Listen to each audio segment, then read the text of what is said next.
Okay, good evening. We have a great new member, a very new member. We're starting off from the basics here. Tim. Tim, what's your handle on? Oh, you still go with your full name. You should go into the account profile and change it to a handle like Striker or something, so that so your full name is not publicly viewed.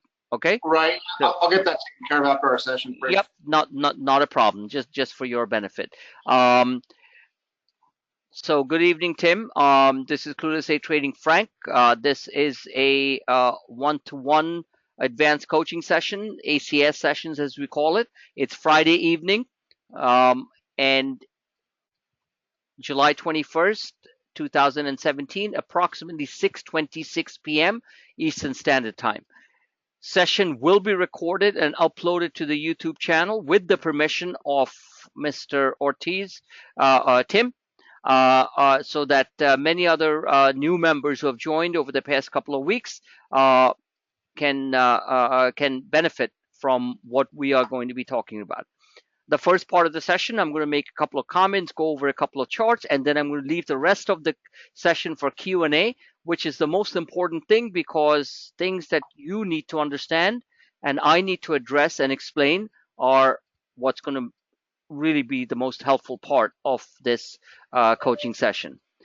Full disclosure, this is purely for financial education and not for any solicitation or advice, as is always the case with any subscription service. We suggest, I do not advise, I am not a financial advisor, and then we move on from there. So good. So let's start off, Tim, and I'm glad that you're here. So first of all, a couple of really, really important things that I want to mention before we move forward with our more important type of analysis. Okay, so the first thing that I'll tell you, the technical analysis in itself is not a science. It is very accurate, but it is also a bit like art. In the way that you need to understand the patterns, you need to understand all the little dynamics that happen behind it, and most importantly, the three components to it. First, it's setting up the charts, like I do. That's my job. Okay, um, and second is to understand what is going on with those pictures that you're seeing in front of you, because what charts are and the way you structure it, but most importantly, what charts are, is what is really happening behind the scenes, as in where the real money is going back and forth. In other words, a stock or a market goes up and down because more people are adding money or taking out money. It's as simple as that. Now, the difference between now and let's say 5 years ago or 10 years ago was that humans ran the market. And I've always said this, and you've heard me say that on different coaching sessions, but that is a fact. And that's what makes it very difficult for a lot of new traders who are involved in, who think that the markets are a straight line up or down, wondering that why, in between from getting all the way down here and getting all the way up here and making, six, 700, 800% type of returns, which in reality are just huge. You get 0.02% on your checking account. And if you do get a high rate CD that you put in the bank, you're barely getting 1%, if not less. You're making six, 700, 800% if you're holding from, or let's say putting in money, investing on the 6th of July. You can look at the date down here, 6th of July, and we are sitting here on the 21st of July. 15 days later, roughly 10 trading days later, and you're wondering, like, whoa, why did I miss that? Okay, we're going to cover, this is the first of your session, so first of your real session. So obviously, I'm just going to cover some of the basics here. So the bottom line is to get from here to there and make 800% plus, because that's really what it comes down to on options trading.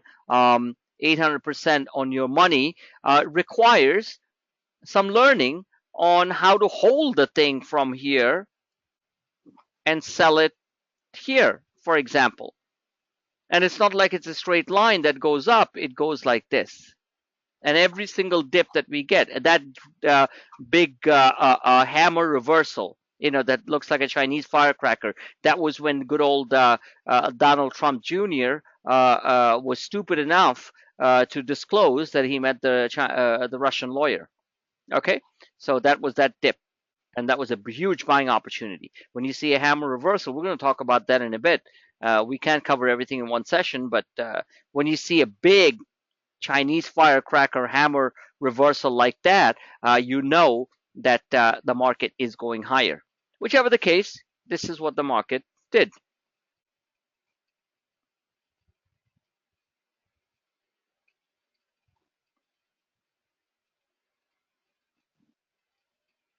And this is what the market's going to do.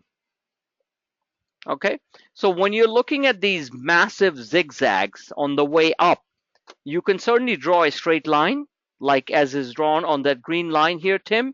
Okay. And that is fine. But unless you understand, and the reason I'm highlighting this chart, that unless you understand the dynamics of what this chart is showing, you're never going to hold it from here to there. Yes or no? No, I mean, if you see those big reversals, a lot of people's mindsets is to either sell or buy. Right. And that's the reason why you're here on a Friday afternoon, to understand that you don't need that you're not going to hold it all the way up there, but more importantly, you're not going to get into these very critical levels where I keep on saying, where things are oversold, oversold, or resets or whatever, and you never get in. And the only thing that you make, like I made that comment, 40% is great on a IWM trade, but what about 400% that we made in the following 48 hours? You understand what I'm saying, I know, So, I know exactly what you're saying. Yes. yes. So my bottom line is that I myself do not just buy here, which I certainly do at these very tactical levels, especially the Donald Trump Jr. fiasco, okay, which I think was a joke. And just say, oh yeah, the market's going to keep on going higher. No, I take staggered profits on these moves, buy back on these type of pullbacks, sell these type of hammer, inverted hammer. I'm not going to get into that tonight yet. And that's in the candlestick pattern. That's reversal hammer. And then buy back again when things look really nasty, which is what the common word is with a retail trader, and buy these tactical levels.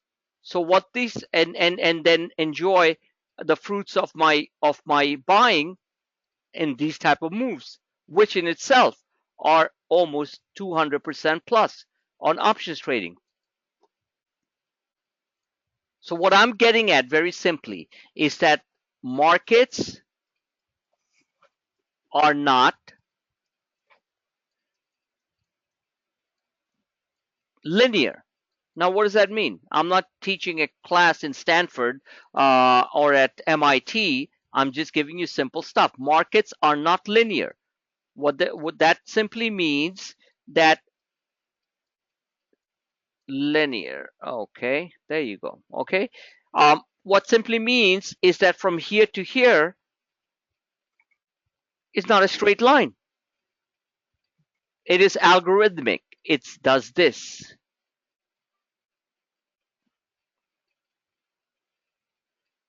It does this. Okay. So if you're going to deal with this type of volatility with the upside intact, you have to understand the basis of what I'm putting through. Now, saying all that, one of the key things that I want to warn you, and also you'll be happy to hear that, I am not looking to make you a technical analyst or a specialist. As I always say, I am not looking to make you or any other member a PhD in technical analysis. That's my job. You're paying a small fee every month to get alerts from me, to look at the charts, to get and take your profits and do what you need to do. I'm guiding you all the way through. So your job is not to dissect all these movements. Your job, very simply, is to get at least 60% of the message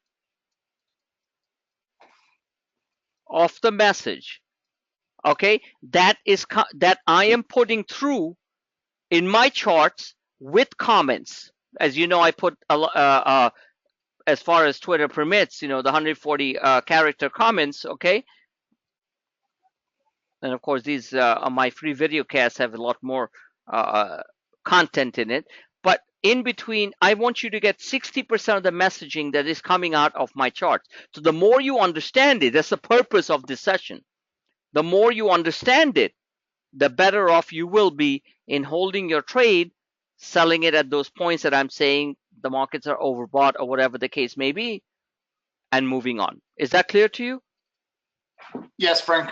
Okay, so understanding the basics of the chart, not becoming a specialist. And you might have a part of your brain which is far more advanced than mine is. Okay, believe me when I tell you. So that will look at patterns and all this stuff, because that's what I do. Okay, these lines are drawn to perfection for a simple reason, as I've said many times. Not because I'm a friggin' genius. It is simply because I can detect mathematical patterns, and this whole market is run by goddamn supercomputers, and it will get more like that, where our emotions, our feelings, oh, stock's going to go up, not going to go up, and all that stuff that we talk about, okay, is not going to matter. It's all very, very precise. That's why I can draw these lines. Is that clear to you? Yes. I can think about it. These lines are being drawn as complete straight linear lines, but I'm joining the right points where they are making a difference. So you have to act as a trader when I'm putting the charts through. And I'm just not just putting a chart, I'm putting an alert out there. But when you're looking at it, you're like, okay, that makes sense. I'm putting a green thumb here. I'm putting a red thumb when we get up there next week, which we will. I'm putting a green thumb here. And here in many of my charts is a red sell thing. So if somebody had no idea about technical analysis, anything, he looked at my alerts and said, okay, I like those green thumbs, I'm going to buy them down here, they would be rich. They would basically just, doesn't matter what amount of money you put in. Each one of these moves are good for 200% on the index calls, because we are talking about the S&P 500 futures at that point, which I don't trade futures. I used to, but I'm just saying I use it as a proxy to what is happening on the outside market. That part you understand, right? Yes. Right. That's the only reason why I show the SPX ES. ES is the abbreviation for E-minis or the futures. I'm not asking people to trade the futures. I don't. I'm just saying use that as a proxy when I'm showing the charts so you can see the pattern that is moving on, Tim. Okay. So you mentioned something about the E-minis being 5 points above the S&P or something. Okay. In one of your videos. Yeah, you should write that down.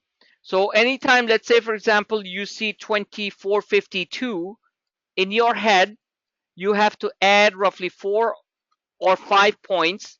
I'm sorry, let me just get this right. Let's say the E-minis or the ES, okay, are at 2252. So somebody said, so what the heck is that on the S&P 500? Because that's what we're really looking at, right? So right. On the S&P 500, it generally is around 2456 or 2457. In other words, roughly 5 points higher. Got it? Yes. Yeah, that's it. You have to remember that. Now, the other thing you have to remember, and I suggest that you write it down, and this for any basic member, new member who's starting out with us. And I'm not in the like. Let's put it this way: I'm really not trained to teach somebody how to walk. I'm really trained to teach somebody who is already running, but because of the influx of a lot of new, completely inexperienced traders, I have started to do the coaching sessions for since last year, um, and I'm getting good at it because, like they say, when you know too much, sometimes it's harder to teach. You understand that? You know what I'm saying? So I'm just explaining the simplest terms. So when you see the ES like that, that is your SPX. That is your S&P 500 level. Now, the other thing you need to write down immediately is what is the correlation with the S&P, as you heard in my last video, and the Dow Jones Industrial Average. You remember?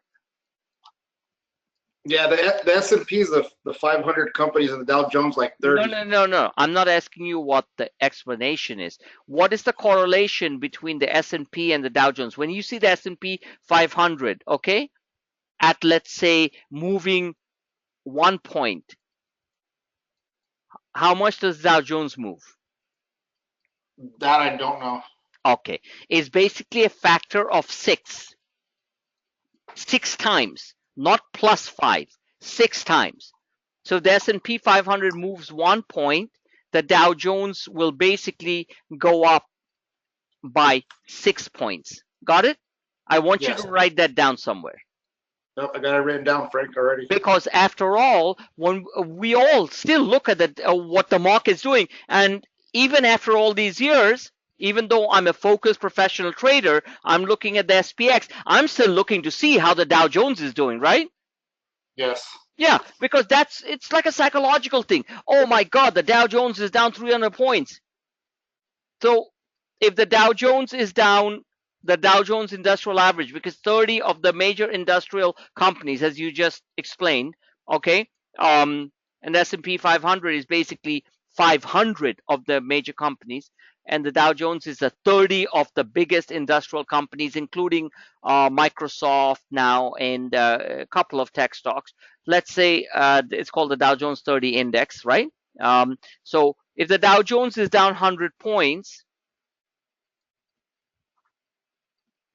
with a factor of 6, the S&P is down how much roughly, you think? 600.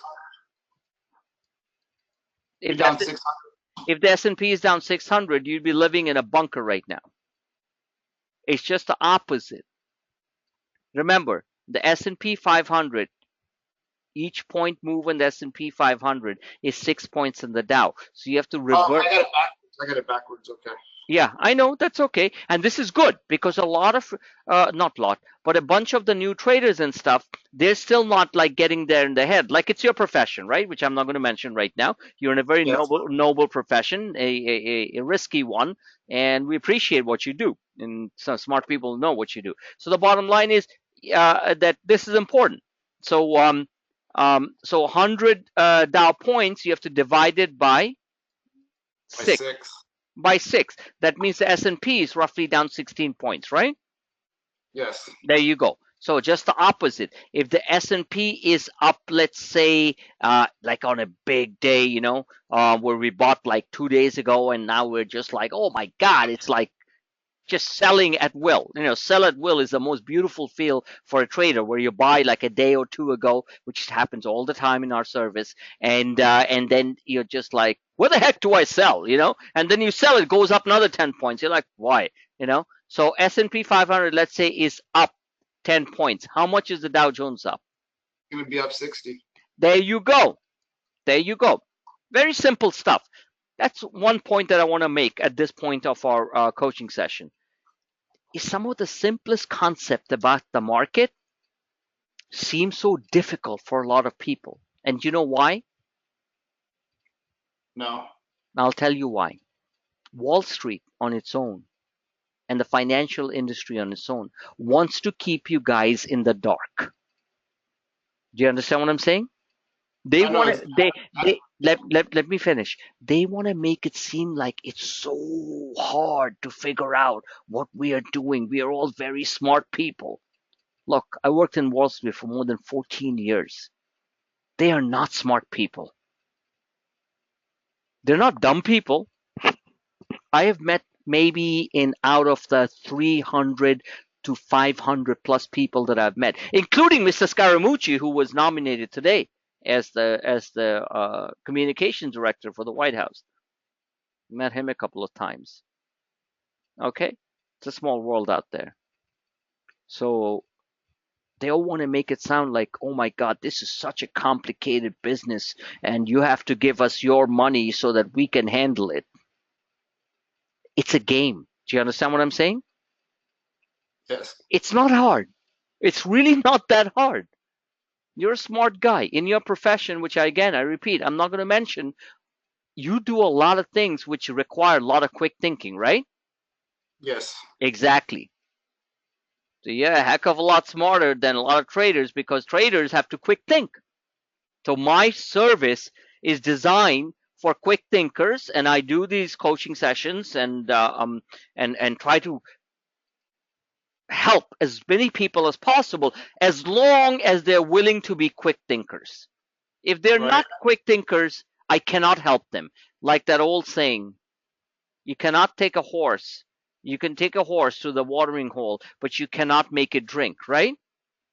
Yes. So that is the bottom line truth. Okay. So saying all that, philosophical stuff, the reality is Wall Street always wants to make it look like it is so difficult if you don't understand this and that and all that stuff. It's not. Now, on a broader level, as you're looking at this chart here, every line is drawn to perfection. It is drawn to perfection, which we'll cover in the next session, which is called chart construction. It's basically because these contact points are met.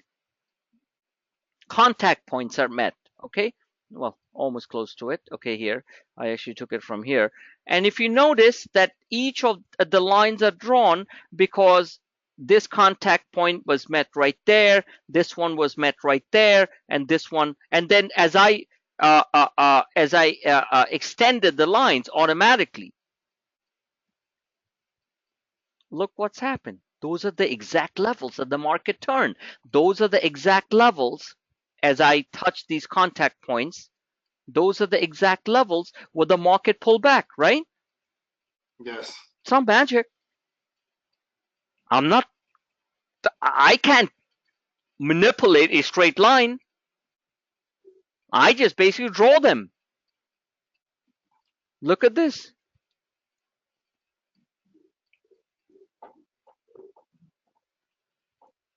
Okay, so the bottom line is that each of these contact points are big money, long and short. And as you can clearly see, we're going from down here all the way here. So you don't have to be a rocket scientist to figure out that the market is in an uptrend. We agree on that, right? Yes. Now, what happens every day? We wake up in the morning thinking the market's going to crash or come down. Yes or no? Pretty much. Yeah. Yeah. I don't think I wake up any morning, and I'm talking about myself as a professional trader since 2010, 2011, and as somebody who was in the portfolio management business, managing pension funds for groups like yours. Okay? We are paid to worry. I used to get paid a lot more on that side. I actually make a lot more now because I write my own checks. That's called the Declaration of Independence, all right, according to the US Constitution. But the reality is that I wake up every morning, think, oh, so where are we going down? I don't think so. Because I am really, I'm somebody like they say, you know who Andy Grove was? No. Okay, he's from your part of the world. He's the Hungarian immigrant who started Intel back in the 1960s. Okay, Andy Grove. His book is called Only the Paranoid Survive. Only the paranoid. Yeah. It's Is almost that like, is that a recommended read, Frank? I'm sorry, what was that? Is that a recommended read? I don't do recommended reads. Okay, I used to actually. I will actually. I used to show pictures of books that I've read, and I will post that again. Yes, I think so, or in a different way. But I think there are better recommended reads. But it says only the paranoid survive. And without naming your profession, isn't that not true with your profession? Oh, definitely. There you go. So that for you is a recommended read. Okay. So what that simply means that if you're in a profession, okay, and he's talking about the technology side, you're talking about the founder, one of the key founders of Intel. When you're into something, look, I'm a committed trader. You know my passion. I get hard on people sometimes, this and that. Oh yeah. Doesn't That's it doesn't matter because I'm just trying to offer the knowledge that I've learned over all these years, and I don't want people to slack. It's like a great coach, and I'm not a great coach, trust me, but it's like a great coach, whether it be Belichick or whether it be Wooden or somebody else, right? right. Who basically did not coddle their players, right? If they Right. And that's if they coddle their players, the player that those teams wouldn't even win ever. And I'm not a big sports guy. I follow sports to a great degree. And who was the biggest one? The and it's slipping my mind right now. The Italian last name. If you're a sports guy, you'd know that. from what sport? Football. The Italian guy? God, I don't know. Like my boss had every one of his replicas in there, Italian, New York guy. So bottom line is, I'll tell you in a second. He's going to come to me in a second. A coach cannot coddle bad habits, right? No, you have to break them on your own. Yeah, but you can't do that on your own unless somebody's pushing you. Exactly. And I've been on the receiving end, and I can attest to your service. Yeah. I've So I'm not. I don't want to be like a hardcore coach. But I right. try to do a little bit as much as possible. Some people get offended and this and that. To me, it doesn't matter. But then I'm not really a coaching service. I'm a trading service. You know what I'm saying? So, Exactly. so my point is, I don't need to coach anybody, whether it be in the ACS sessions on a Friday evening, which is my pleasure doing with you, Tim, or during the day, what I'm communicating and engaging with my members. I don't need to do that. But I do it because I think it's going to change some people. And like they say, if you can change one person, which I've done quite a few, read the testimonials, from being an emotional trader to a tactical trader, and they are sending me how well they have done because of my help, both on the coaching side and the trading side, then to me, it's a gratification. They're not making me rich just because they're making, let's say, in a week, $6,000. For a small trader, that's a big amount of money. Okay, and $24,000 a month just on the side because they transform from emotional to tactical. Read the testimonials; you see a lot of them like that. I don't censor those; those are people writing, and I just publish them. So, bottom line is, it makes me feel good. It makes me feel like I'm making some change, but it doesn't change my net worth. They're not sending me a check for 3,000 saying, "Oh, I just made 24,000 bucks, so I'll send you 3K." No. So what it really boils down to, it's like you said, personal responsibility. Doesn't matter to me.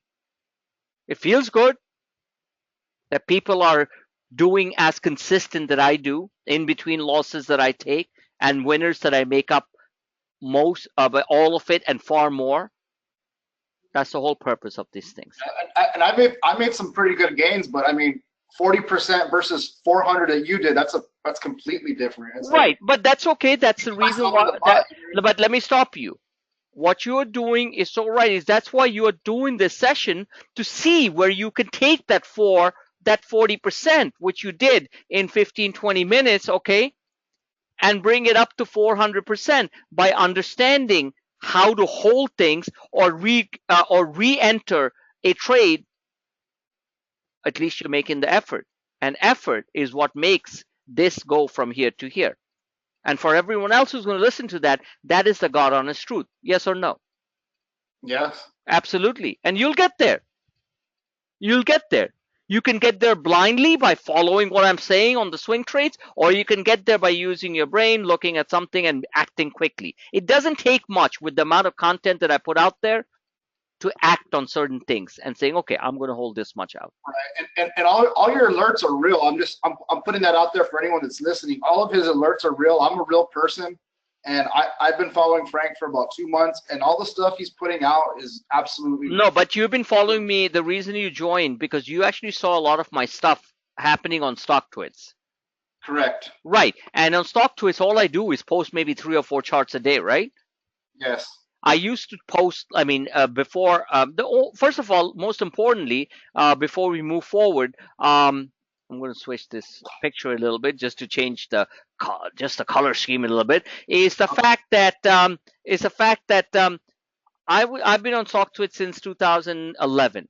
Okay, and I had 8,000 members at that time, or 6,000, and people started screaming at me like, start a service so we can understand why your things are so right and blah blah blah. And believe me, my charts weren't even as accurate as they are now, because I evolve, and I still evolve every day with this new dynamic of this robotic trading, which we call algo HFT, which for a lot of people who don't understand the acronym is algorithmic high frequency trading.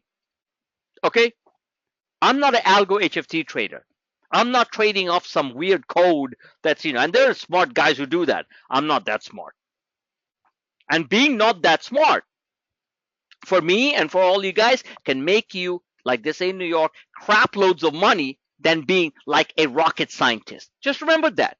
That's why my service is growing and will grow substantially, and it doesn't matter to me because my real income comes from my own family trading book. And I want to make that clear with everyone. That's the fundamental difference between my service and a lot of other services out there who rely just on their service. I could not trade all day and just spew out all these trades. You guys take it, doesn't matter. I'm on every single trade that I'm putting out.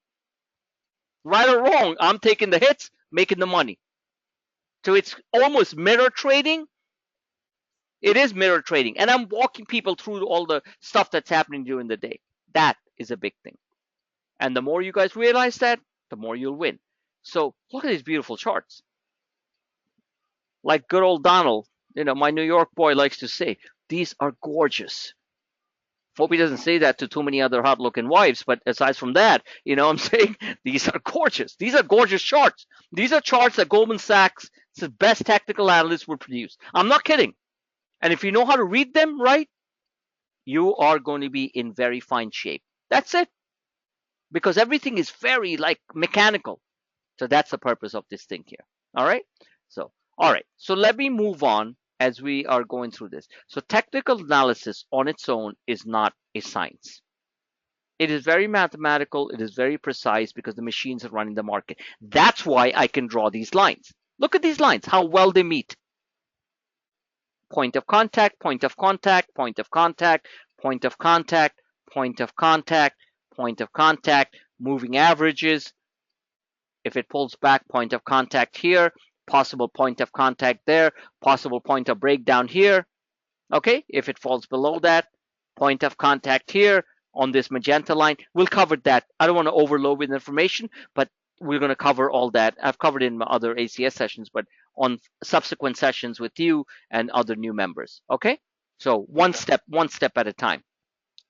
So to me, when I look at this picture, which is being drawn not by me, I'm structuring all the lines and stuff over these charts, but these every single candle, these type of huge, humongous, from Donald Trump Jr.'s stupid Russian lawyer visit to and I've a heck of a lot of very good Russian friends from New York and Brooklyn, and some of them are really bad boys. How about that? Okay, and the bottom line is, they're all laughing. So the bottom line is that when you get a move like this within a span of 24 hours, you are not just feeling good. You are just saying, man, this guy, Clueless A Trading Frank, is a friggin' genius, which is in way too many testimonials. And I don't need that. I need good feedback testimonials. Never call me a genius because that's my jinx. I am not. So these are the three, sorry. change the pen color.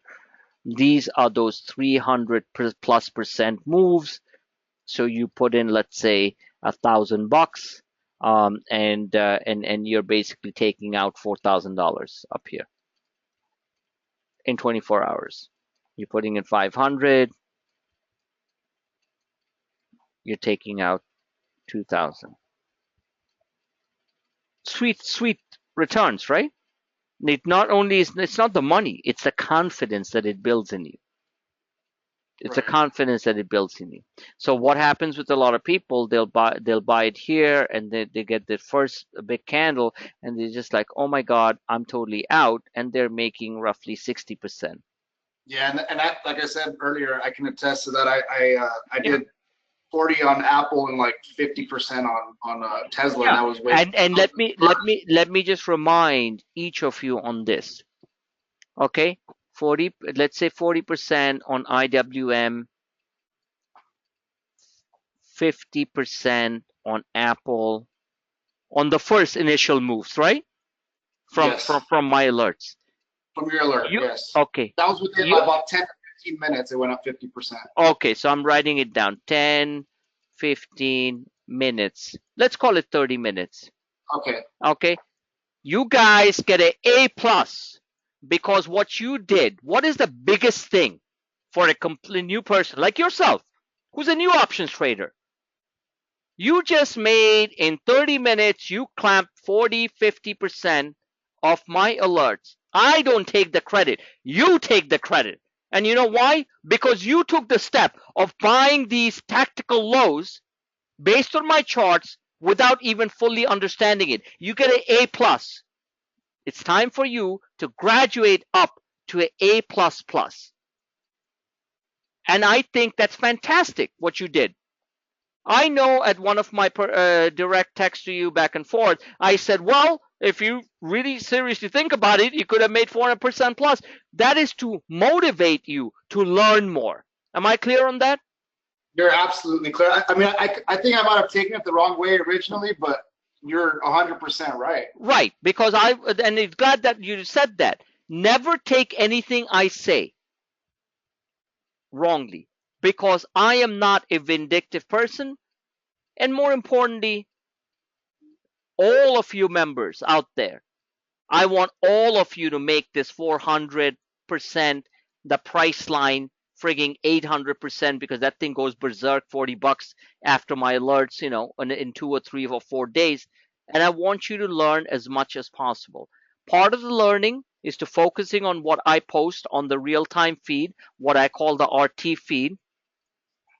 And if you want to go into the more deeper learning, which basically means you don't, like I said, you don't need to be a PhD, guys. You guys are in professions which require a lot of quick thinking, a lot of learning. Believe me when I tell you. Okay? I'm a very pretty educated guy. I have my bachelor's degree, I have my MBA. Started work at Putnam Investments. I work with three of the biggest firms, two of the biggest firms on Wall Street. Then I worked for two of the smaller firms that was started by the two of the biggest guys. Two of the guys who from those firms. So I've gone through the whole rigmarole. My first job was on Putnam, was parking my boss's car. When I went to Wall Street, I still parked my boss's car at 7 in the morning in the fish market. At that time, the fish market was on Fulton Street. So New Yorkers will know what I'm talking about. South Street Seaport. Okay? That's how you get big. But the passion has to be there, the hunger to do it. Still hungry, very hungry.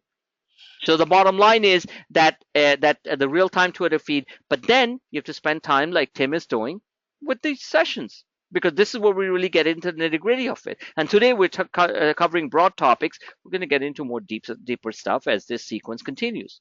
Okay, so and the only way that you can move on to that level, instead of just, let's say, selling this part, which is a good 60% or so, and sticking with this part after, look, this was a black swan event. When that news came out that Trump Jr. met the Russian lawyer, nobody expected it. That's known as a black swan. A black swan event is known as an unquantifiable event that comes from nowhere, right?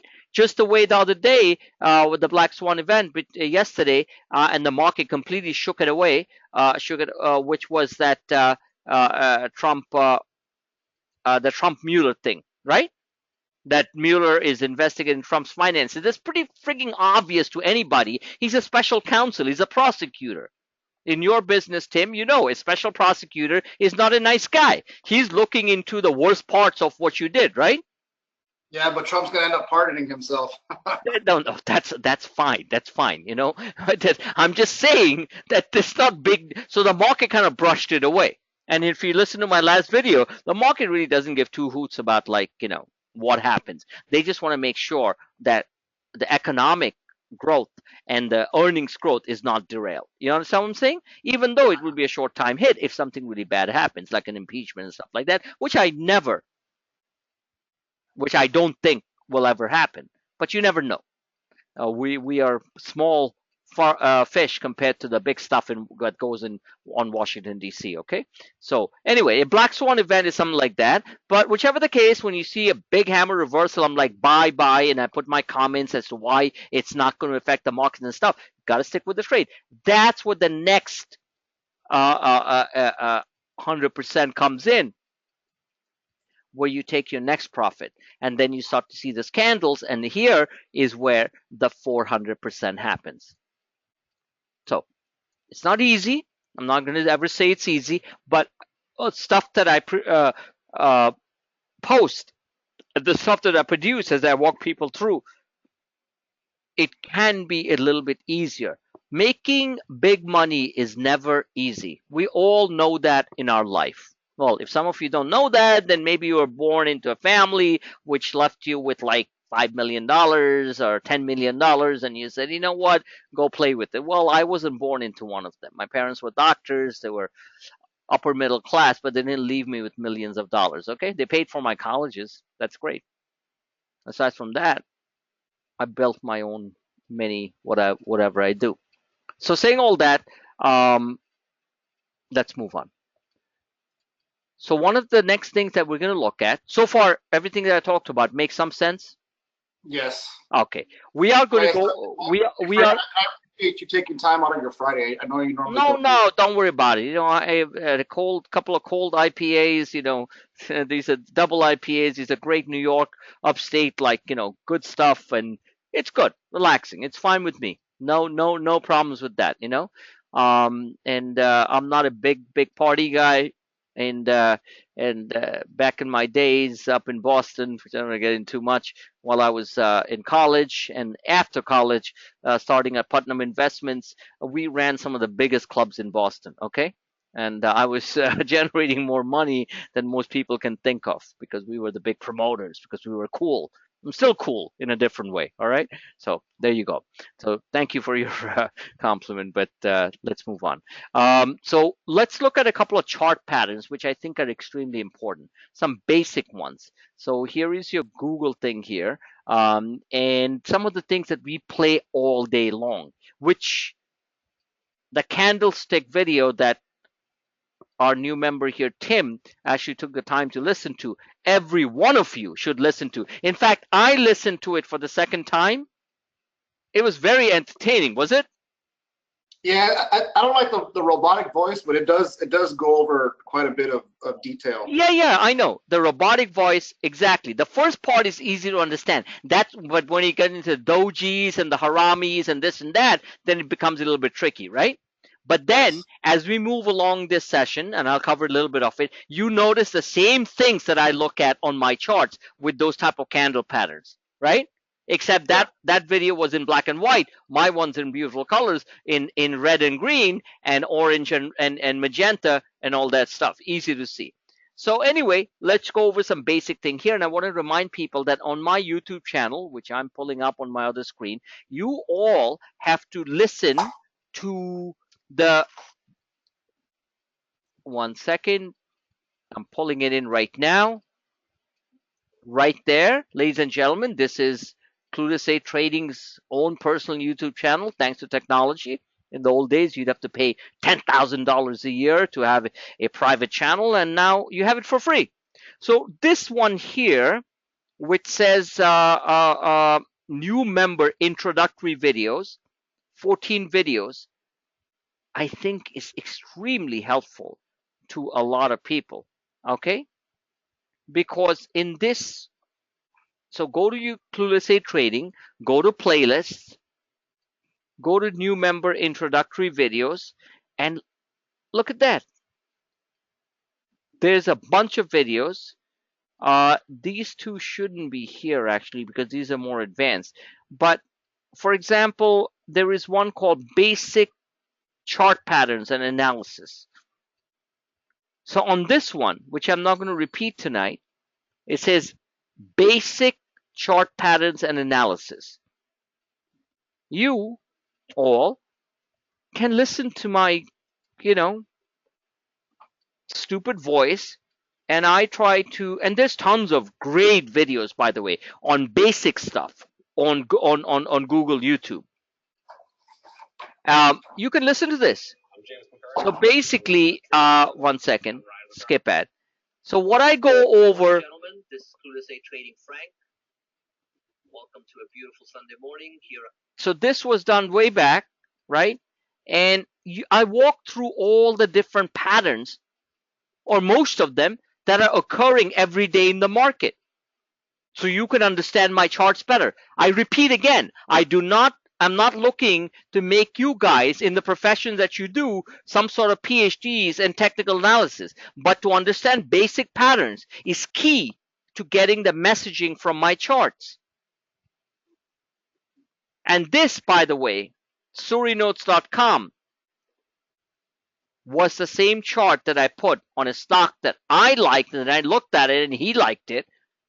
And he's a big time technical guy, okay? Suri Notes. And I was laughing. I'm like, I even complimented him on a stock that I'm pretty heavily involved on as of last night, which is Skyworks. And he called it the Dragon Bull, and I laughed because I was showing my Skyworks charts. Feel free to look at it, all on my Twitter feed, SWKS. Said buy those calls, $1, $1.10, $1.20. They're gonna pay the money going into next week, and then he showed that. That's a Suri Notes chart, okay? And he put it up on StockTwits.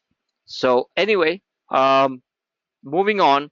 I want everyone at their own time, sooner than later, to help themselves, to be honest with you, to help themselves listen to this particular video. Back to the basics, chart patterns analysis. Fair enough? Yes? Yes. Okay, and there's a bunch of them here. Introductory site navigation webinar, that's basic stuff, how to navigate my site. You guys know that by now. NIMO McLaren Oscillator, great video. Okay, understanding and navigating Clueless A charts. So there's a couple of really good videos in there, and it's all under new member introductory videos. I don't need to explain anymore. So you need to understand some of the stuff that I do. We move on from there. So anyway, so these are the patterns that are. I'm trying to see if a bigger pic. Oh, it's on Pinterest. Okay, that's great.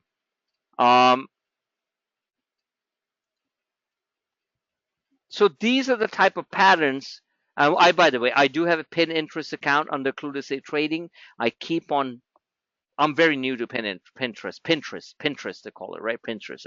I'm calling it Pinterest. I sound like a frigging 90-year-old guy. Pinterest, and go to Clueless A Trading on Pinterest, and I have been stuffing that particular my Pinterest account under Clueless A Trading with all kinds of technical patterns and stuff that other people are putting in. So I'm like saving them into that because it's just amazing. That video about candlestick pattern came from Pinterest. So you see all kinds of stuff that's going on, the pattern stuff, and you can see that a little bit small on size here. The big breakouts of a trading band, things moving sideways and then takes out. The triangle I show all the time. Breakout, a triangle which can either break out or break down, a ascending triangle which generally breaks out. This is a descending triangle.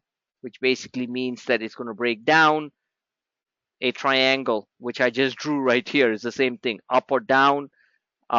Same thing here. So there's a lot of stuff that goes on that side.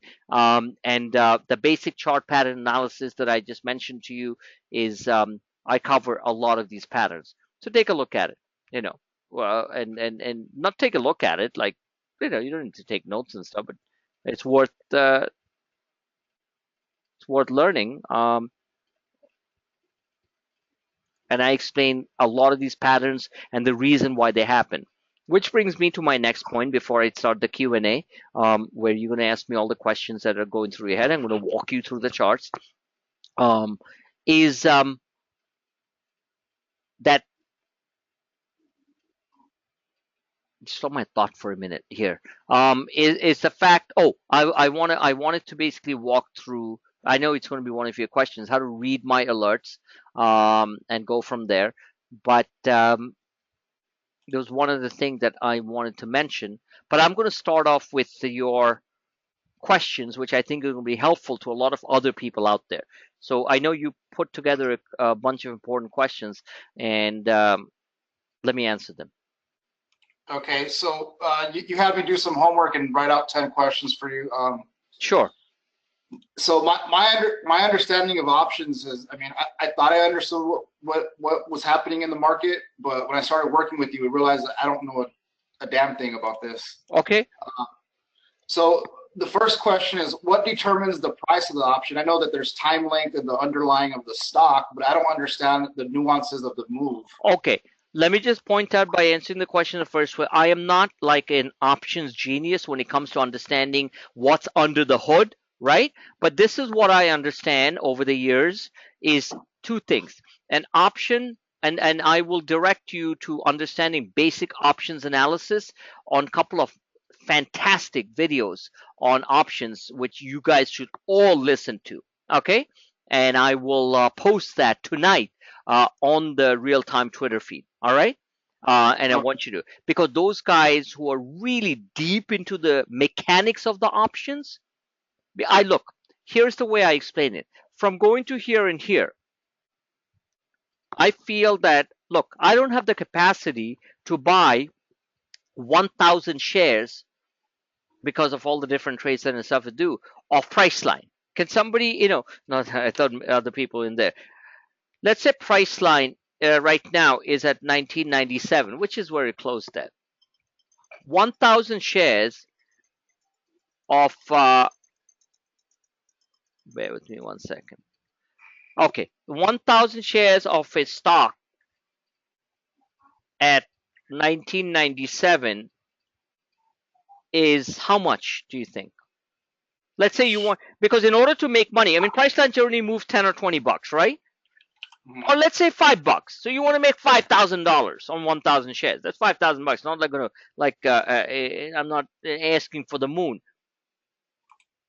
Take a guess. 1,000 shares of a $2,000 stock. It's close to $2 million. Exactly. So what I'm getting at is the fact that you're correct. So it's the fact that, or let's say 1,000 shares of Netflix. I think Netflix is trading 178 or something like that. No, roughly. You're completely off. Yeah, at 178, I'd be putting my whole house in it. Even though I alerted the stock at 160, and less 140 actually. It's 190 right now and going higher. Okay, 188.70 at the close. So 1,000 shares of Netflix, which was on a relative basis, was only up $5. So the reason I'm mentioning that, and this is a very good question that you brought up. So let's look at Netflix. Netflix closed at 188.70. Let's call it 189. So if you want to make, let's say, some decent money on it, not like $300-400 on it, you need to buy at least 1,000 shares. So that means you have to put in $189,000 on margin. You have to put in $90,000 plus, correct? Yeah. Exactly. Doesn't make sense. So that's the reason why we do options. Look, I have the capacity in my account, which I'm not going to get into it too much, to buy a bunch of these 189,000 whatever type of things, and that's okay. But why? When I can buy a call at 2 or 3 and it can go to 6 and deliver the same amount, 100% return on my money, and make me the same amount of money than if something goes up by 5 points. You got it? Yes, Frank. So the bottom line is that's where options trading comes in. So and I'm leading into your answer to your question. So options, the way you look at it, have two major components to it. Okay, major two options. I believe I have one of my videos on options things too. So one is your intrinsic value, which is the actual value of the option or the dollar value. Okay, intrinsic value. And the other part is known as time value. How many days do you have left for the option to expire, right? Yes. Okay, so in simplest terms, that's the best way to understand it, is the fact that value is the fact that, let's say the option is at $4. The intrinsic value could be 3 and the time value could be 1. As let's say this is day 1,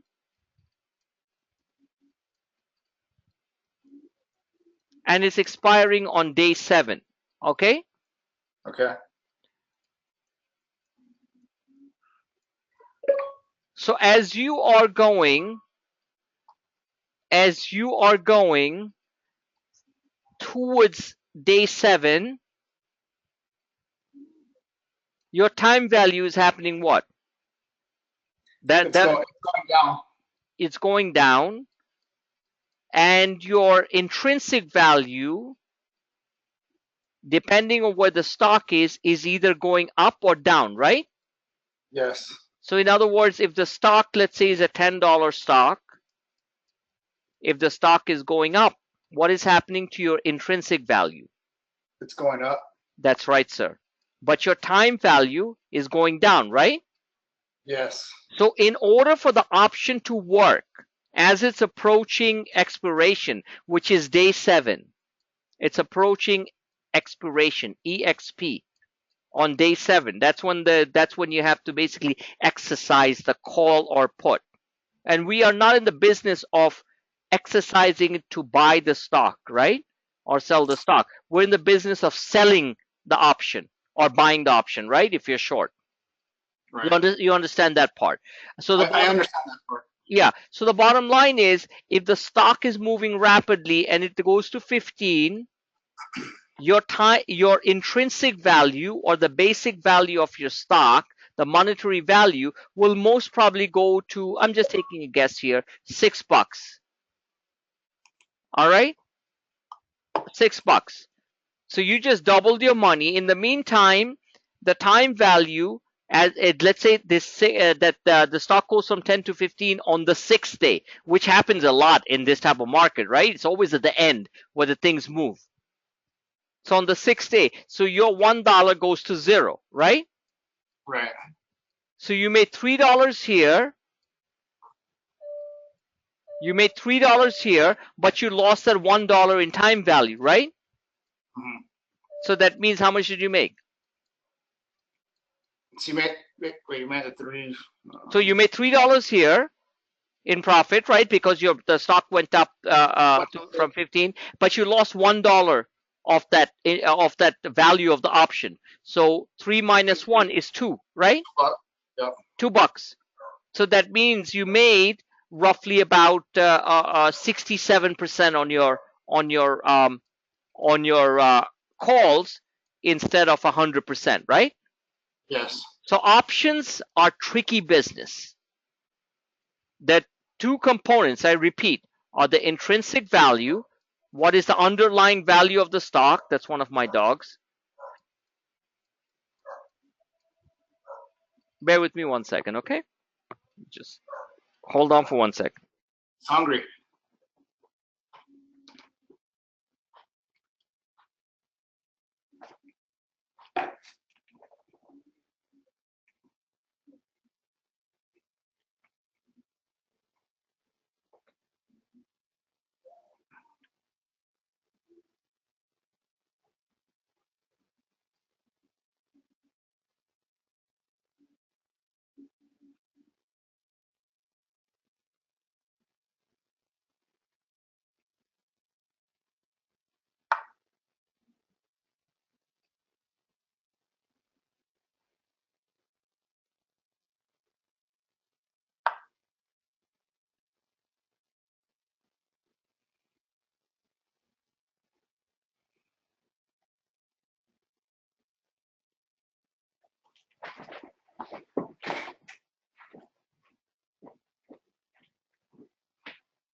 Okay, I'm back. So let's move on to that.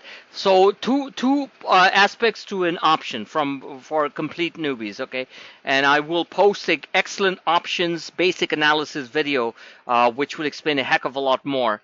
Because I know it. Can you hear me? Yes. Yeah, I know it just by doing it. But when it comes to really explaining all the ins and outs of gamma, theta, delta, and the elasticity as option, which is one of the biggest things that I focus on, I explain to you what I mean by that. Is the fact that you guys will learn from that. So there's intrinsic value, which is the actual dollar value of the option, and the time value. As you're coming close to that expiration, let's say you bought something here and you're coming close to the expiration here. If the stock hasn't moved or the index hasn't moved, you are going to lose value. So that part you understand, right? Yes. Okay, the time value and the intrinsic value. So depending on the strike price. So let's talk about the realities of what we do in my service. All right, and I will at this point pull in my Twitter account. And 1 second, and go through, let's say, one of the options trades that we talked about. Hey Frank, can you do the IWM one, the one where I screwed up on? It's somewhere in there. I will talk about. Yeah, I know what you're saying. Hold on. You didn't screw up on it. You did fine. You just took profits early. So I will talk about. Let's see. Let me look at the IWM one. This was intraday trading that I did with the Periscope broadcast, which you listened to it the first time. And those are the more advanced stuff. But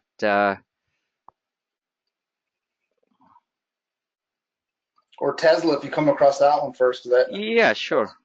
that was one of the ones that I was trading with.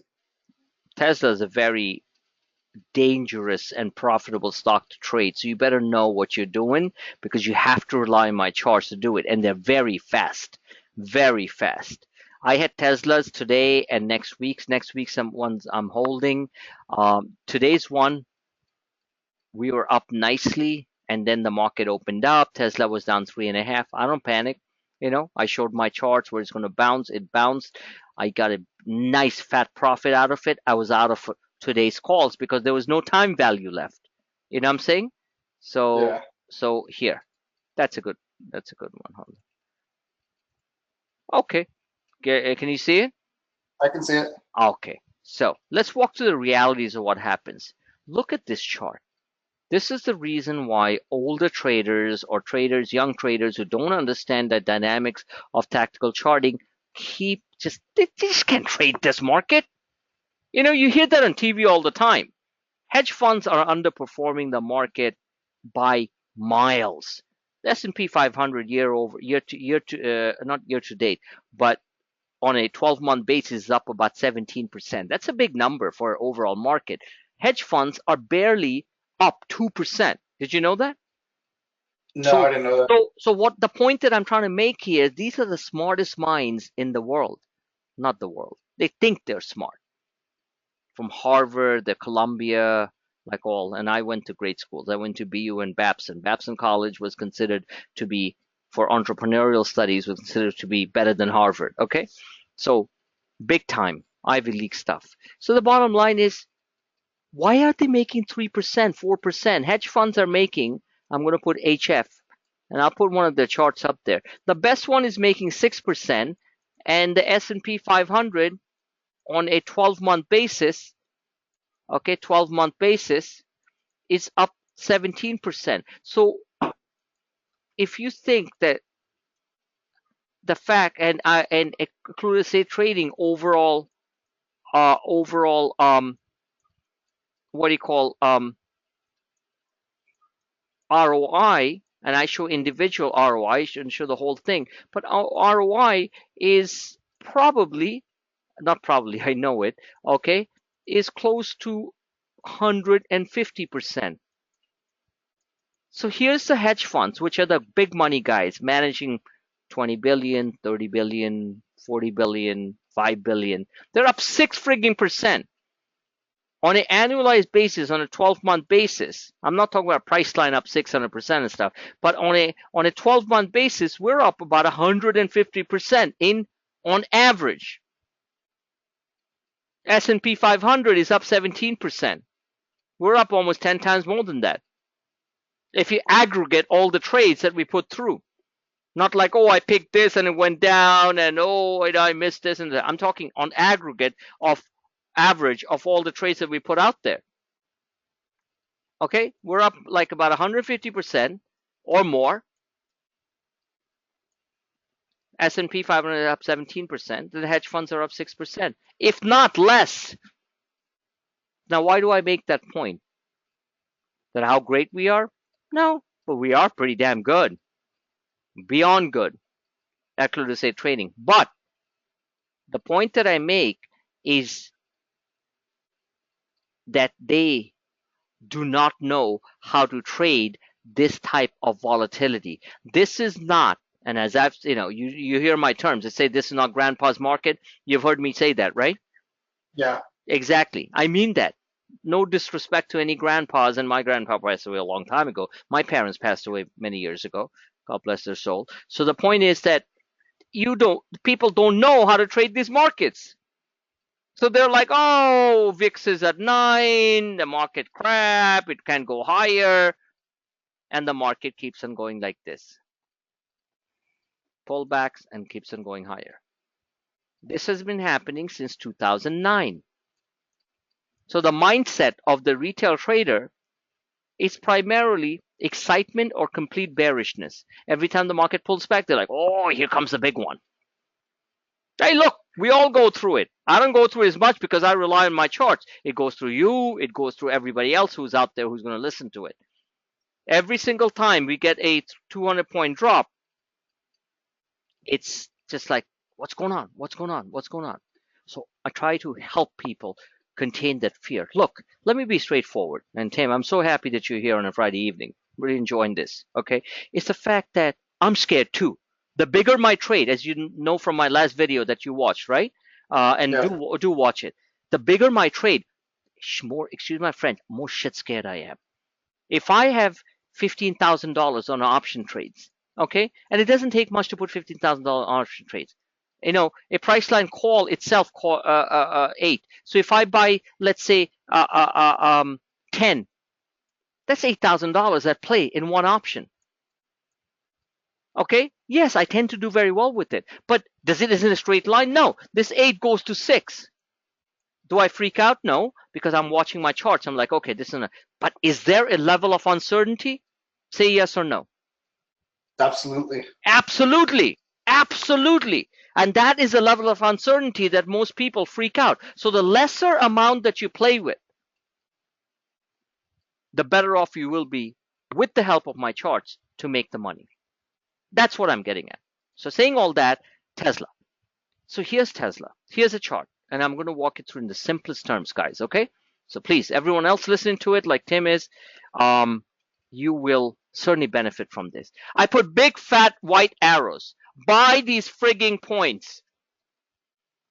Don't call mommy. Don't call grandpa. Just frigging buy them.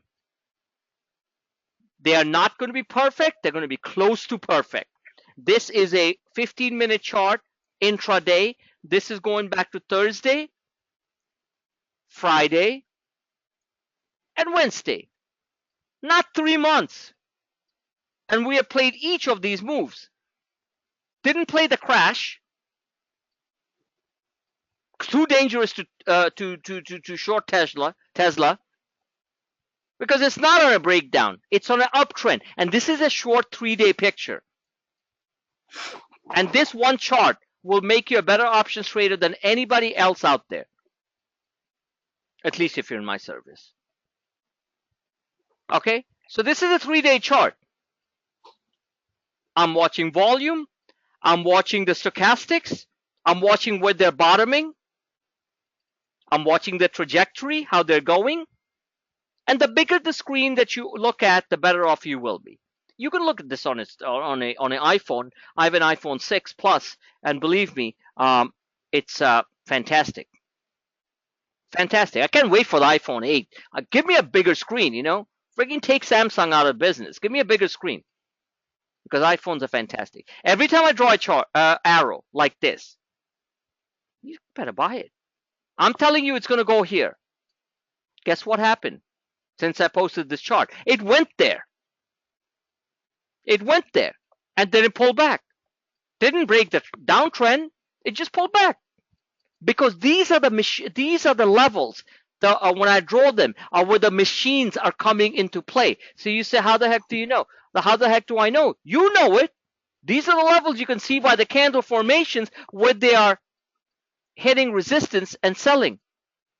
You don't need to be a rocket scientist to figure that out. If it bursts loose, goes to 332. So where did Tesla hit today? So I'm just pulling out on my account. And this is a great profitable thing. It went to 331.26, which was right around here. I'm sorry. The high for the day was 331.26, right here. Went up a little bit more. But then where did it land up? It closed at 328.72, which is right here. Exactly on that red line here, which is known as the 50 SMA. That's how I do it. Now, that's my job to figure this out. You want to really push harder on the advanced coaching sessions, you'll be able to look at this thing like it's fluid art. What does that mean? It simply means more money in your pocket. Did I know that Tesla was going to do a big fat reversal like this? These reversals are to be bought with hands down. Don't mean that you have to put all your account into it. It simply means that that's where you're going to, make the money. Where did I buy? I bought right off this reversal. And I alerted people too, because I had a nice blue line drawn here, which you can clearly see, Tim, is an uptrend line. You see that part, right? Because yes. one of the things you mentioned to me a couple of weeks ago, which we're going to go through today, is you want to understand the charts, like how I draw the lines. And we will accomplish that tonight before we end that. Fair enough? Fair enough. Exactly. So you'll have a better understanding. So here's a dotted blue line, which actually goes back quite a bit because I kind of compressed the chart. And it wasn't drawn out of fun. It was drawn out of precision. So guess what happened? It slipped below the blue line and it did a big hammer reversal. These, as you watch that candlestick video, which I highly recommend everyone watch it, is like a Chinese firecracker. Call it a lollipop. I don't know, whatever. But if you ever been to Chinatown, San Francisco, or in my case, Chinatown, New York, you know how the firecrackers go. They go pop, pop, pop, pop. Okay? Or the reverse, which is known as an inverted hammer. Inverted hammer, which is bearish. You get that part, right? Yes. And in simple terms, and of course, watch my video that I told you about basic chart pattern analysis. Inverted hammer simply means when you have a big tail, what does that mean? Like a big mouse tail? It means that there are lots of sellers here. Nobody wants to buy here.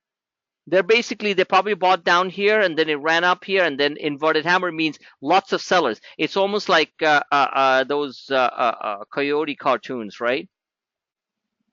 Yeah. Yeah, what was that? What was that big cartoon? Wile E. Coyote? Yeah, exactly. Wile E. Coyote, my favorite. It's like he jumps over the cliff and all of a sudden there's nothing underneath, right? Yeah, exactly, right? And he's like, holy cow. Well, that's holy cow, because this is exactly where the retail investor gets excited. Instead of buying this, he gets excited right here. And you know that happens a lot. I'm not talking about just stock tweets. I'm talking about a lot of other forums. Like, they get excited with these big price moves. Do not, and this is where I come in with my big fat truth. Not the fake news, the real news. Do not just chase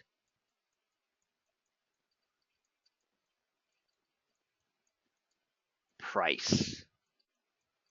And you know better than I do, Tim, and many of you who listen to this know that very well. Do not just chase price, correct?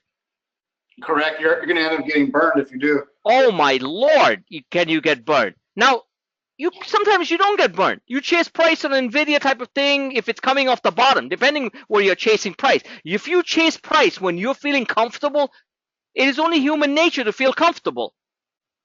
It is only human nature, I repeat, to feel comfortable when prices are moving higher at a rapid speed and at the higher level, correct? Yes. Because there's a simple reason. Humans find comfort in groups. Yes? They do. Exactly. So traders find comfort in groups. Algos and high-frequency trading programs that run the market and the big investment banks like to hit you right there. So traders' comfort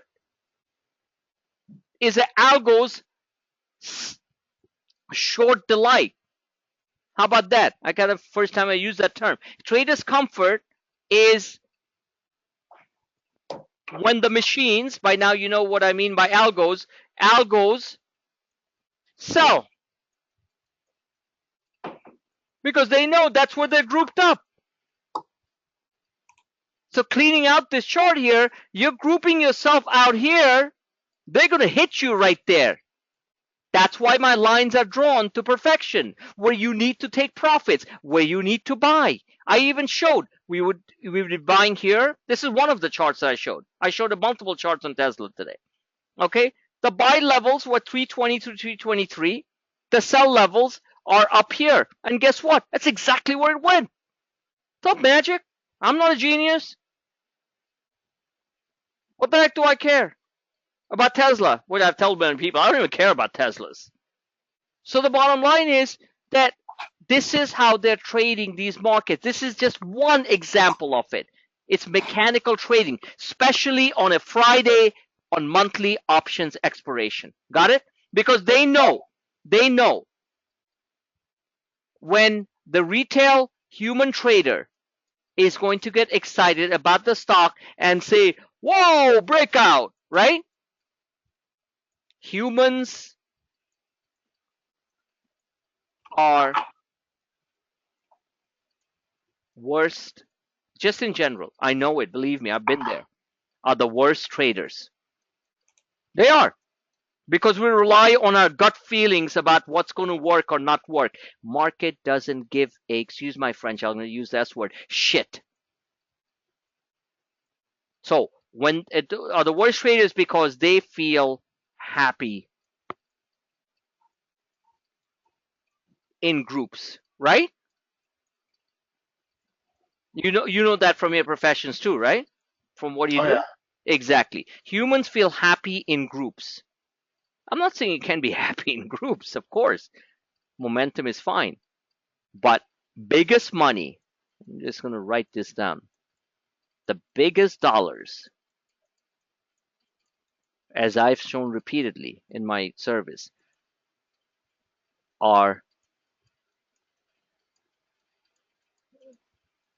when alone. And the next word I'm going to use, which I use, silence. Everyone's scared. Chat rooms empty. Charts are being posted. Buy here. You got big, you know, hardcore, like technical buy signals based on oversold conditions. When you're alone and the silence, you want to buy the market hard. Not buy the BTFD that you keep on hearing all the way around, right? You heard that a lot of times, right? Hmm. Yeah. Buy the F dip. What does that mean?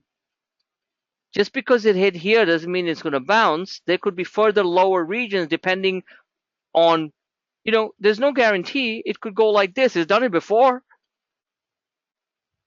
So it's not just buy the F dip. It's the BTFD.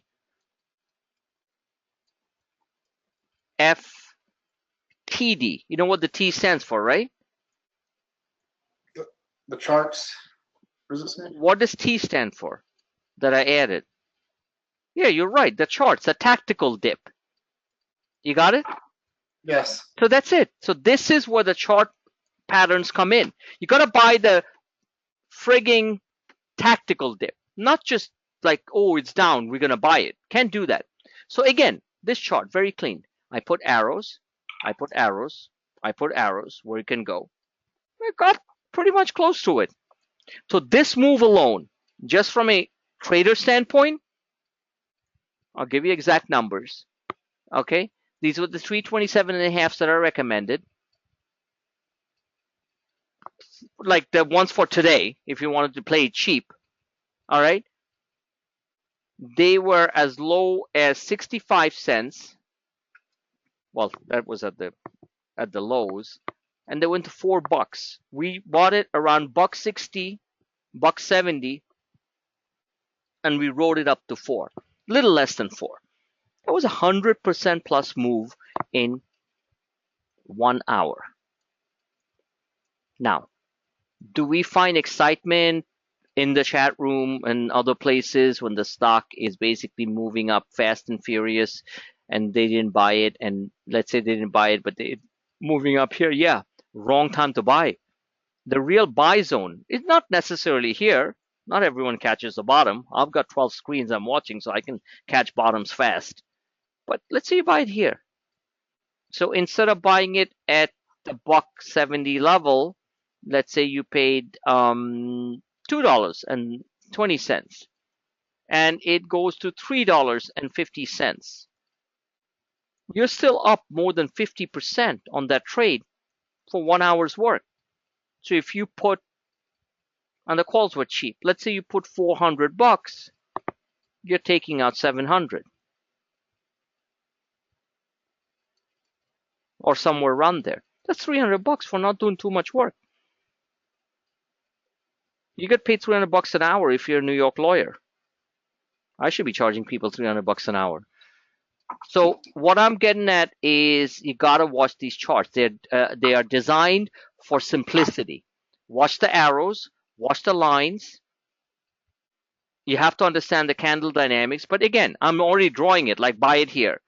And if you did buy it here, let's say at the bottom, and it slipped, you gotta add a little bit more here. Don't have to play with that much money, especially on the intraday calls that are expiring, what we call Friday lottos. Okay? And you got to be quick. So if you're going to play, and this is actual logistics on the ground, if you're going to play the Friday lottos or any particular day, like a S&P on a Wednesday, where it's expiring the same day, you got to be watching the screen like a hawk. Am I clear on that? You can be just Yes. walking away and coming back 3 hours later. I love it when traders walk in, and again, they might be busy because most of our members are invisible.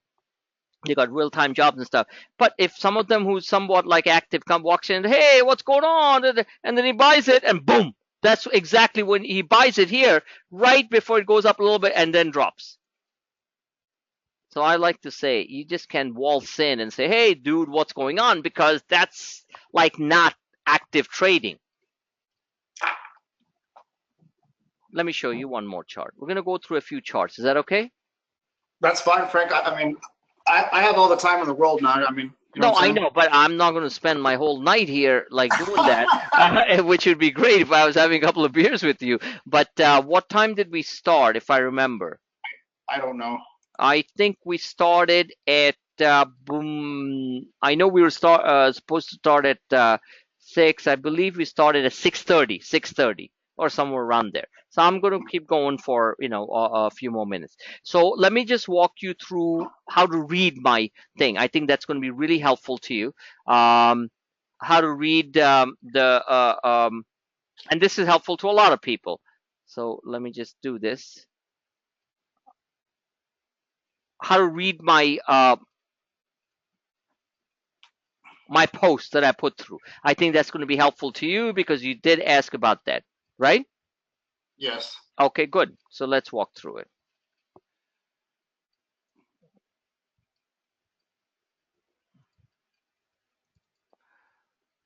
And this is simple stuff. So I'm going to start walking through. So there are different types of content that I'm putting through here. Bear with me 1 second while you're looking at that.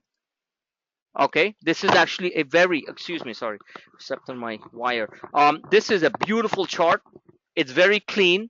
Take a good look at it. I'll be back in 2 minutes, and tell me if you understand what parts you understand. That's what I want to know. Okay, so take a Okay. look at it on your screen that you're looking at right now, and don't get into the real nitty gritty of it, the lines and stuff, but just take a casual look at it, and then tell me what you understand, and I will show you what you need to understand. Fair? That's fair enough. Okay. Take a look at it. I'll be back in about 60 seconds. Okay.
All right, Tim, you there? Yes. Now, before we get into this chart, let me continue a little bit about the option stuff that we were talking about, intrinsic value and the time value. Okay. Okay, different types of options that we trade. We trade some very high beta stocks like Tesla, right? Like Google, like Amazon, like Netflix. Their high beta means they are high frequency movements back and forth. Beta is a measure of risk, and they're high beta. You can look that up in Investopedia and what it exactly means. So high beta stocks generally tend to move very fast, and the higher the price are, they're moving in increments of $5 to $10. You get that, right? Yes. So they're moving. So options are going to move accordingly. Options are going to be giving you lots of joy because you're catching at the right time based on my charts, or they're going to hit you hard and you're like, what the hell? Now, the further out you buy the strike price, let's say a stock is trading at $100 and you think it's going to go higher, so you're buying it at 120. Okay, because why do people buy options at higher strike prices? It's cheaper. Thank you. Just answer the question. The first part is because they think it's going there, right? Right. Your feeling is that it's going to go to 120. This is the most important part of this session, okay? We'll go in the chart and stuff later. So one is your feeling that it's going higher. Number two, which you just identified as the biggest retail mistake, I shouldn't say retail mistake, but retail habit, is cheaper. It's cheap. So if the stock you really think is going to explode, you want to buy something cheap and make the most money, right? Correct. Exactly. And generally, so those are the main two things. The feeling it's going to go higher, so you want to pay something cheaper because it's all the way here. Here's the problem. Markets are volatile, right? I'm showing you the S&P 500 as a proxy for the market. The reason I use the S&P 500 and the futures E-minis is not because I want you to be traders of the futures market, because this is the background of what's happening in the foreground. You guys understand that part by now, right? Because every time there's a pullback on the S&P 500 or the NASDAQ 100, whatever the case may be, your stocks are going down like this.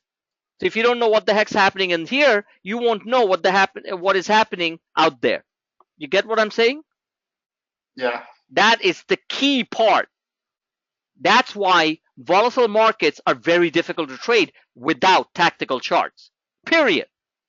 Because when the S&P 500 is pulling a fat red candle, which to all retail traders out there is like, oh my God, here we go, we're going to crash. To me, I'm looking to see what levels they're hitting so I can basically buy those levels, or if we're going to get something like this, I'm looking to short these levels. You get it? Yeah. Exactly. In time, as you continue with these sessions, and I encourage everybody else to sign up for these advanced coaching sessions, you'll learn, and I'll teach you as much as I know. And one thing I'll tell you straight out, all of you, anyone who's going to, who's out there going to be listening, this is invaluable knowledge. Because I've said it a few times, I'll say it again. I have lost more money many, many years ago that some of you can even earn in half a lifetime. Believe me when I tell you. Okay? And it wasn't fun. So all my mistakes have translated into real knowledge and wisdom and successful growth. So that's what I'm sharing with you for the few dollars that you pay a month in what you do. That is big. Just remember that. Okay? Believe me, I know losses now, but the huge losses from way, way back. Big losses, because I was as emotional as a lot of you guys are. And nobody taught me tactical trading. Nobody. Because at that time, it was a completely different kind of phenomena. Like, oh no, now this is the reality. Wake up to it, adapt, or don't trade. That's all. Your feelings and my feelings about a stock mean nothing. Oh yeah, I'm going to pull an example. Facebook's going to be making a lot of money. Instagram, yeah, so I know that. My son has 50,000 plus followers on one of our cars accounts, and he's one of the biggest names on that particular brand. Sponsors come knocking on his door. from here to California from overseas, and he's a freshman at college. So great. Is he paying a single dollar for it? No. There you go. So my point is, don't just fall in love with something. Gotta look at the technicals. So bottom line is, let's go back to what Tim said correctly. You're feeling good and it's cheap. But if the stock meanders between 100 and 100 and let's say 108, you think your options are going to work as it's getting closer to the strike date? Let's say you bought the weekly. So you have day 1 and you have day 5. That's what it is on the thing, right? And if it's stuck between 100 and 108, what's going to happen to your option value? It's going to expire. No, that's not the answer. Your option value is going to come down, right? It's going to come down. Now, this is what happened. Yeah, it's not going to expire. Of course, it's going to expire. But let's say you paid $5 for the options. And if it's meandering between 100 and 108, you're up maybe 6 or 7. Let's say you're up 6. As it's approaching that 7th, on the 5th day, remember, it's Monday through Friday, that 6 is going to start to go down to 4, correct? Yes. Okay. Here is what happens in reality. Day 1. Day 7. This is the reality of what happens with the markets. What did I say before? Markets are not straight line up. They're not straight line down. They're like this. Correct? Yep. This is day 1. You bought it. You're feeling great. Day 2, you're feeling great. You're still seeing the movement up. This is day 4. Day 3, your options you bought at 5. You're maybe at 7. You're feeling good. Time value is running out because you're at day 3, correct? Yeah. Listen carefully. You're at day 3. All of a sudden, those ones at 7, because you didn't take some profits, you're up 40%. Nothing to write home about, but you're still up 40%. On day 3, it does this minor pullback. They drop from 7 back to 5. That's what happens. Okay? What do? You panic. Like, oh my God, how many days do you have left right now? Yeah, the 2 days left after the 3. Correct. So you're like, oh boy. It's happened to me, so I know. So if I'm not watching the charts, I wouldn't know. And if I have too much money involved, I'm basically getting out of fight. I just want my money back. So at 5, you're like, oh boy, I was at 7, now I'm at 5. What's the first thing you tell yourself?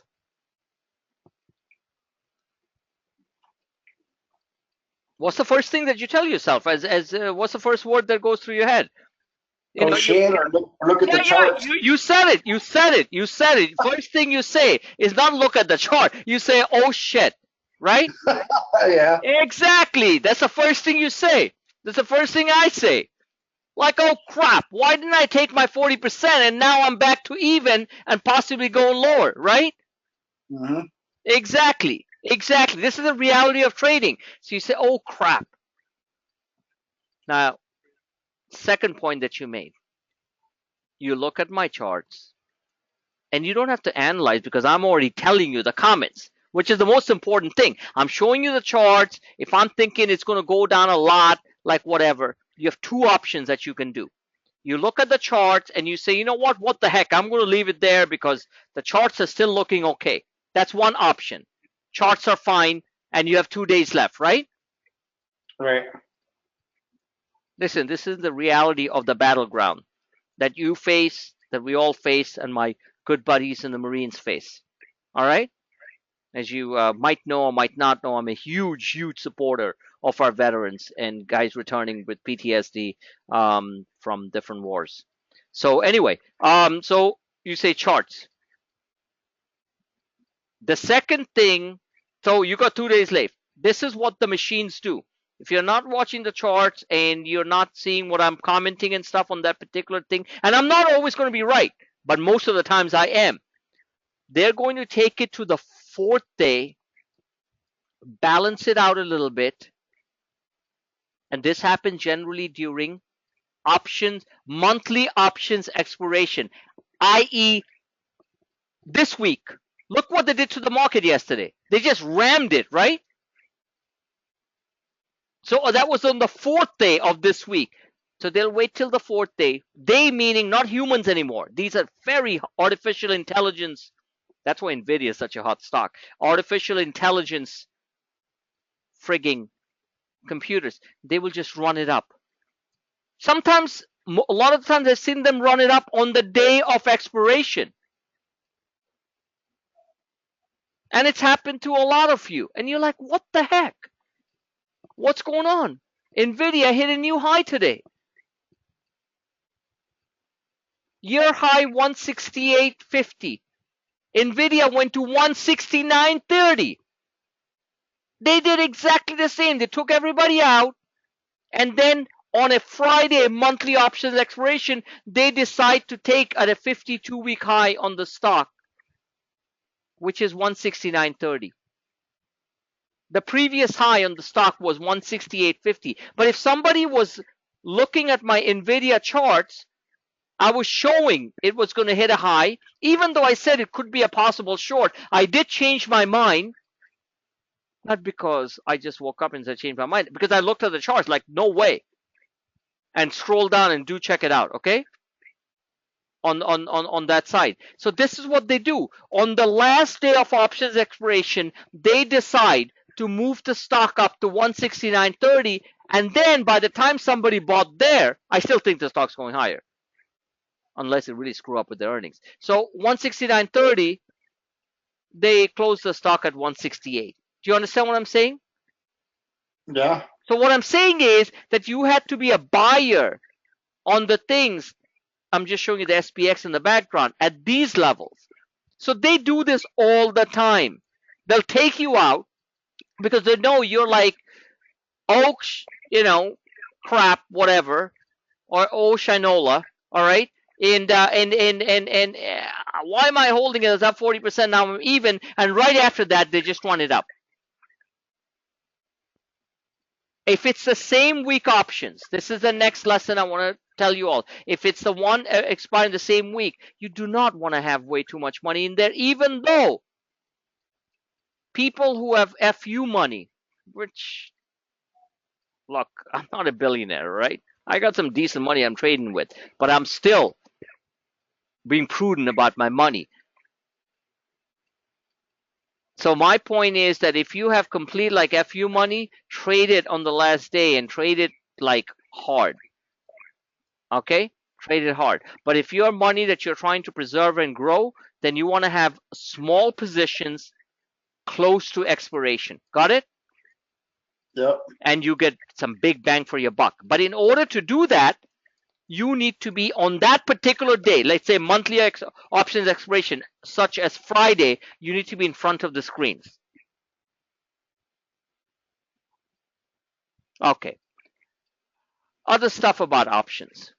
Let's say I ask you to buy, which have been very, very successful, earnings. I call them ER trades, right? They're not emergency room trades. These are real earnings trades, ER trades. You know, you've seen my ER trades alerts, right? Yeah. Are those the same as Lotto's, Frank? Not necessarily. Not necessarily, because some of them are a week after. ER trade simply means we are playing earnings. So the first one I did 2 weeks ago was Nike. And I know many of you guys, don't really care about it, but the ER trades do great for me. I had a bunch of them today that went berserk, including one that you all know, which Rohan, one of our newer members, are going to listen to this video, will attest to. We bought them at $1 and change. This friggin' thing went up like $2.50 more, like 130% up. That was E-Trade. Watch my ER trades. Don't have to buy any. Don't have to buy much. Buy one friggin' call. I'm not kidding.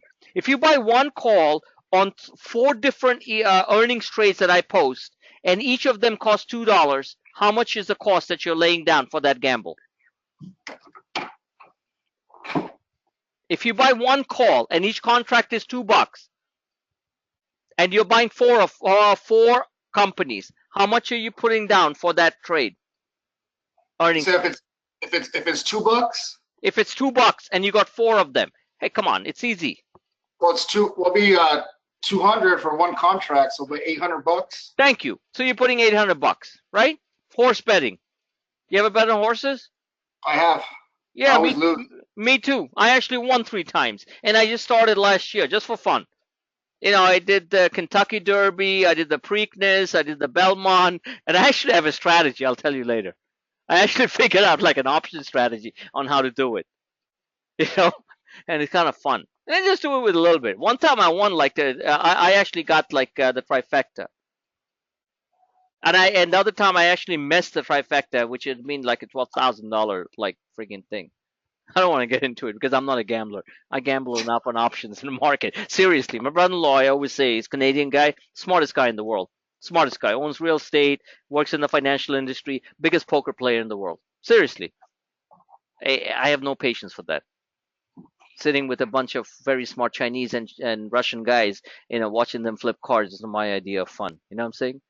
So, no, my brother-in-law's not Chinese. I'm just saying, the guys he sits with in the big tables. You know what I'm saying? That's Yeah. big players. Anyway, so Nike we bought $140. I bought it based on my charts, and the friggin' stock the next day went to 5 at the open, 6, went to 7. You're talking some significant gains. Okay, let's say somebody bought one and they said, I'm really believing Nike because the stock was really oversold. I showed the chart, and so you'd put $1,000. You got $7,000 the next day, and Nike proceeded to go higher after that. Let's say you put $500. You'd make 3,500. These are nice gains. Guys, rest of America doesn't put $500 and makes $3,500 on tactical charts. So what I'm getting at is when it comes to earnings trades, we had huge winners. We had Athena up $14 today. ATHN. Microsoft didn't work. The E-Trade, which everyone knows, went from, I think, $1.05, if I remember, went to $2.60. Remember, these are names that are trading under the radar. Skyworks went down, bought at the lows, went up, almost flat for the day. Love that stock. Charts look great. eBay didn't work. Visa worked great, even though the options were slow. So what I'm getting at is when it comes to options, you have to understand that the machines know when we are, or at least the rest of the world is, clustering. Clustering means that's where they're all buying at that level. So when you watch, we get some great reports from some members on sweepers, right? You know what sweepers are, right? I don't know what that means. It simply means that where they are buying a lot of calls or puts, and there are services that sell that information to traders, sweepers. So sweepers are great to know. Like, let's say Nvidia is here, and sweepers are buying. And when Nvidia was 100, let's say they're buying at 120. It's good information, but what machines a lot of the times do, because that information is public, they know that everybody's buying those calls, so they'll hit it like right in the middle and take the money out. You understand what I'm saying? Yeah. So options trading, what I'm getting at is risky business. In order to minimize your risk, the only way you're going to minimize your risk is not by complex strategies. It is simply by understanding where the markets are moving from, where they're hitting a short-term high, where they're going to pull back, and I try to put those through on my charts. They're very risky. They're very risky, period. Are they big money? Sure.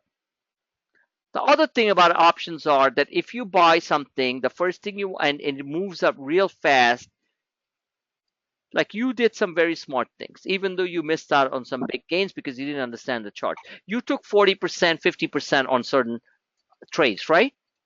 Yeah, I did 40 on Tesla, I think 50 on Apple, and I think another 40 on IWM. Okay, great.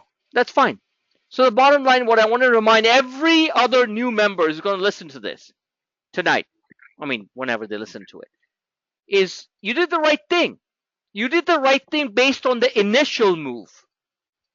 What you are getting towards right now, and this is going to be a continuing educational session, is the fact that these are the moves that generated those 600% type of moves. You know what I'm saying? So you did this part, and I'm proud of you. You took the trade. Taking a trade, and based on what I'm putting across, is your first step towards doing something right. Now, taking the trades out here when it looks ugly as whatever, looks like those horrible pictures that we see on the news on bombings in Syria and all that stuff, like horrible, terrible tragedies that are happening out there, right? Is like buying the market at tactical lows. Everything looks like rubble. Google down 15, Amazon down 18, Netflix down 5, like blah, blah, blah. Nobody's like wants to talk about it. These are the levels that we like. We're going to cover that in for subsequent sessions because we don't want to go into right now. These are things that we look for. These are things that we look for. And those are the things that are short-term bottoms in the market as the market continues to climb higher. Which reminds me, go through my Twitter feed, read my comments. What am I saying? Uptrend intact, uptrend intact, uptrend intact. That's easy to understand, right? Yes. Okay. So the last thing that we're going to cover tonight is how to read some of these some of the things like you said, oh, I don't understand. So let me just walk you through and other members too, not through these tactical charts necessarily, but 1 second. Okay, so here's win. I posted the chart around here, around these dates, okay? Beautiful. That was a big, so looking through a chart, these are simple things you need to understand, okay? And after tonight, it's going to be very clear to you. A red line down is a downtrend line. You're okay with that, right? Yeah, so red's going to be down and green will be an uptrend. Absolutely. Green or blue based on the charts, which we're going to go through it. So very simple stuff. A red line down, simple visual, is a downtrend. You see that? So I have the arrow here. Okay, a white line here means it is a resistance. Means that the stock is going to hit a wall there. And that bottom red line, that's the support line, right? Thank you, sir. Exactly. Support and resistance. I know we're talking real basics, but these are so important. Simple stuff. You got support, you got resistance. So that's that's known as a trading range. Get it? Yes. That's your trading range. So if you see the stock down at 128, you buy hands down. You see the stock back at 136.50, you kind of sell. Even though the next one is an uptrend line, which was violated when the stock broke right here. See that? Yeah. Now that's known as a gap. Remember I talk about gap fills? Yeah. Exactly. Gap fills means when a stock opened lower or higher.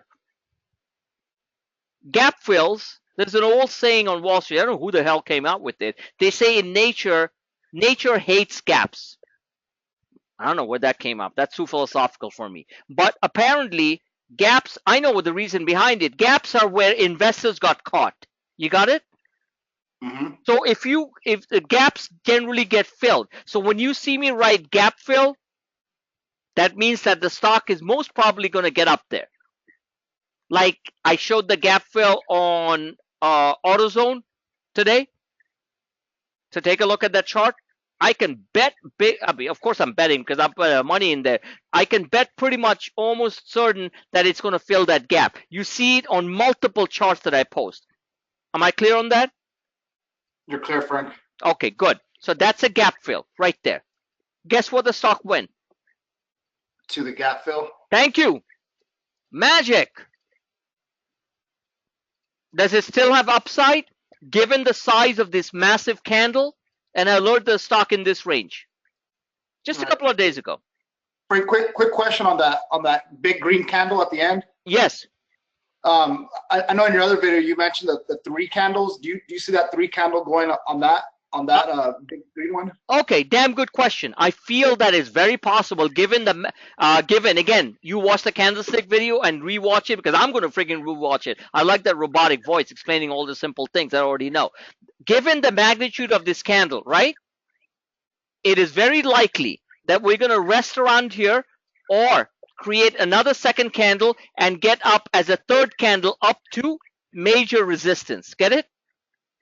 Yeah. And that's not too far away. That's roughly about $2.50 away, right? Yep. Exactly. Yes, you're completely correct, Tim. Given the size of this candle, what is that telling you in simple terms? Is money getting poured in or money getting taken out? Poured in. There you go. That's what candles are all about. Look what happened here. That was your first sign. That was your first candle. Second candle. There was no third candle, but it drifted higher, right? Yep. Then it hit the downtrend line, which was drawn off these levels. Guess what happened in the downtrend line? What is this pattern called? This Chinese firecracker going down. That's a inverted hammer. Okay. That's it. I know they have different names for it. I call it inverted hammer, right? It's basically a firecracker, like, really like, going down your pants or something, if you're in the wrong spot. So it's not good. So that's bad. Guess what happened? It came down. Second point, reading charts. What is the dotted line that I always keep on posting with the yellow marker here that takes me time to put? I think that's the 5-day SMA, right? No, that is called a pivot. Okay. The 5-day SMA, you're correct, is a yellow curving line, which I don't have here. Got it?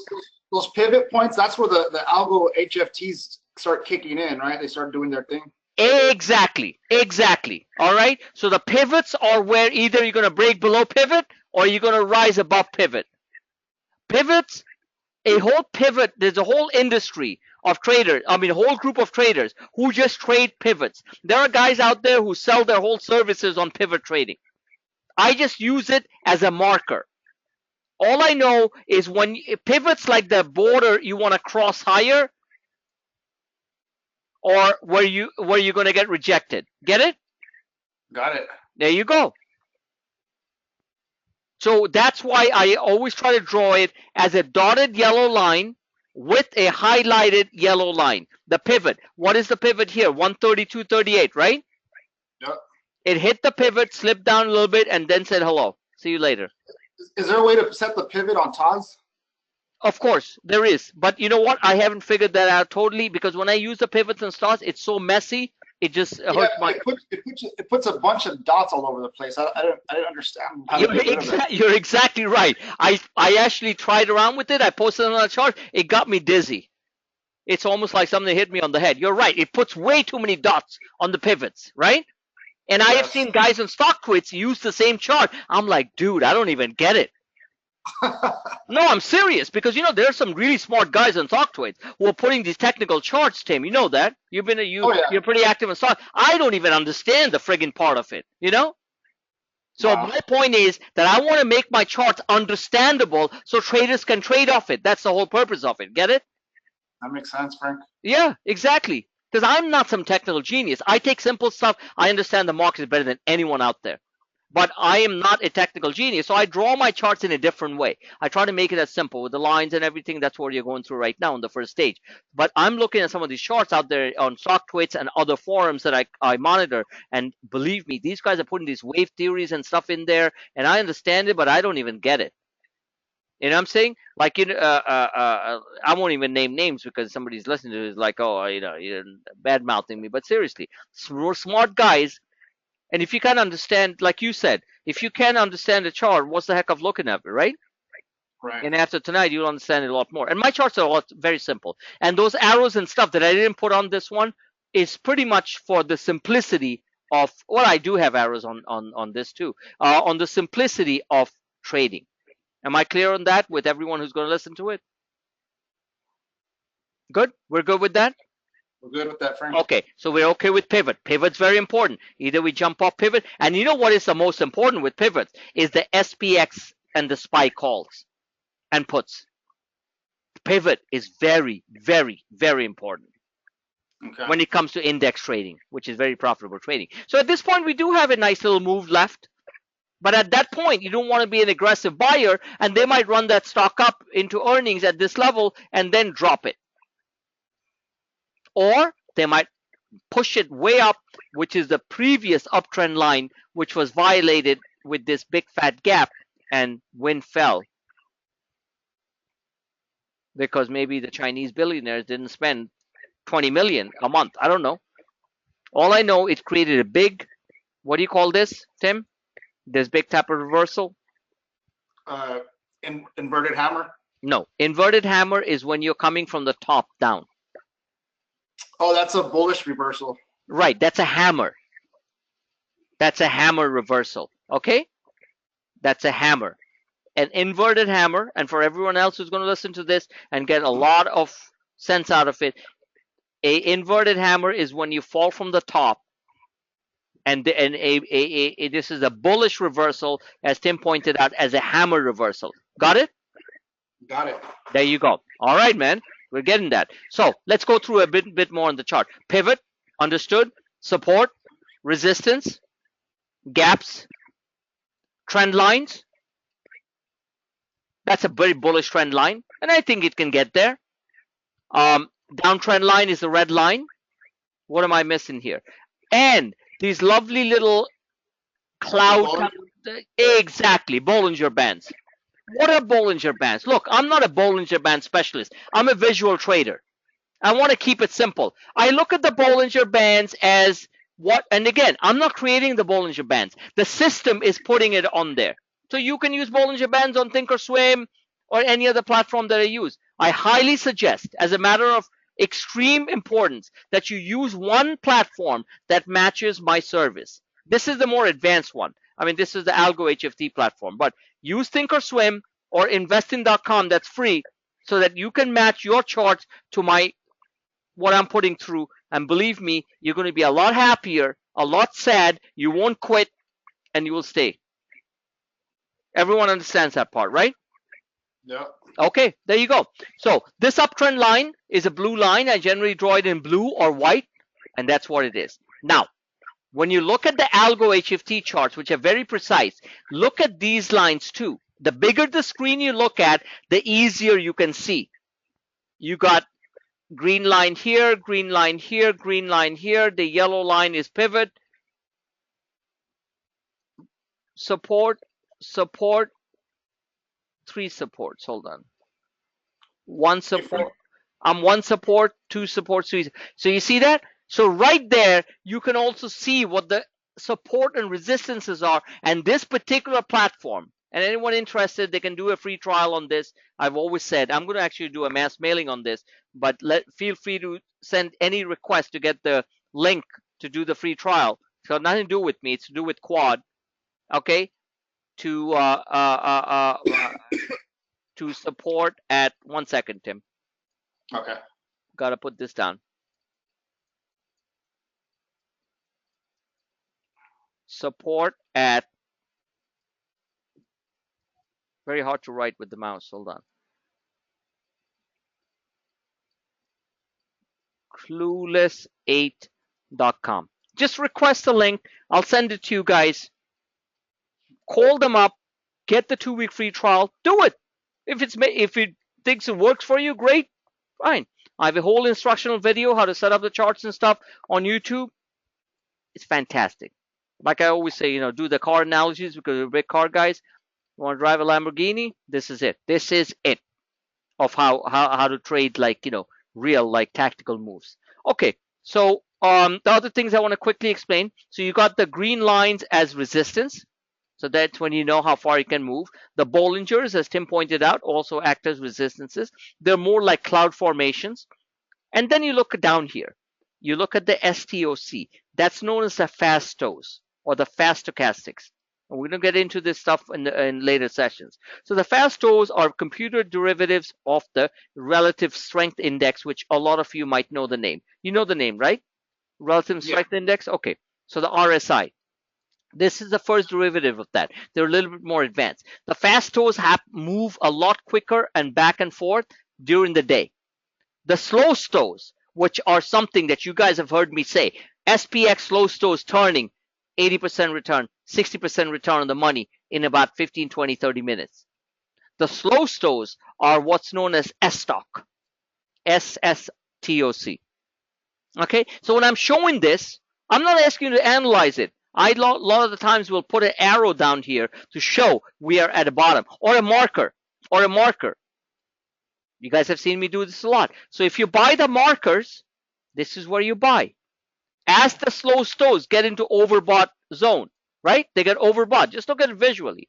They're going higher and they get over this white line. I didn't generate the white line. It's there. Guess what you made? You went from 128 to 136. You probably made 400% on your money. So remember, technical analysis, one of the final statements I'm going to make, is not about like you becoming a genius on figuring out lines and stuff like that. It makes you money. That's it. If it's not making you money and technical analysis is bogus, well, it's not bogus. It's a reality. Because what is charts? Charts are basically where money is going in and going out. And we try to predict where the turns come. Now, looking at the charts alone, you're not going to know if we didn't know the internals. Once we know the internals, which is my job to alert you guys to do it. And for many of you who have learned so well that you don't even need me, you stay with me because it's so goddamn good, okay? Once you know the internals, oversold, overbought, you don't need to be a rocket scientist. You don't need to be a technical genius. You just simply watch the charts and you see the hammer reversals, patterns, right? The three aspects to technical analysis. One is the patterns.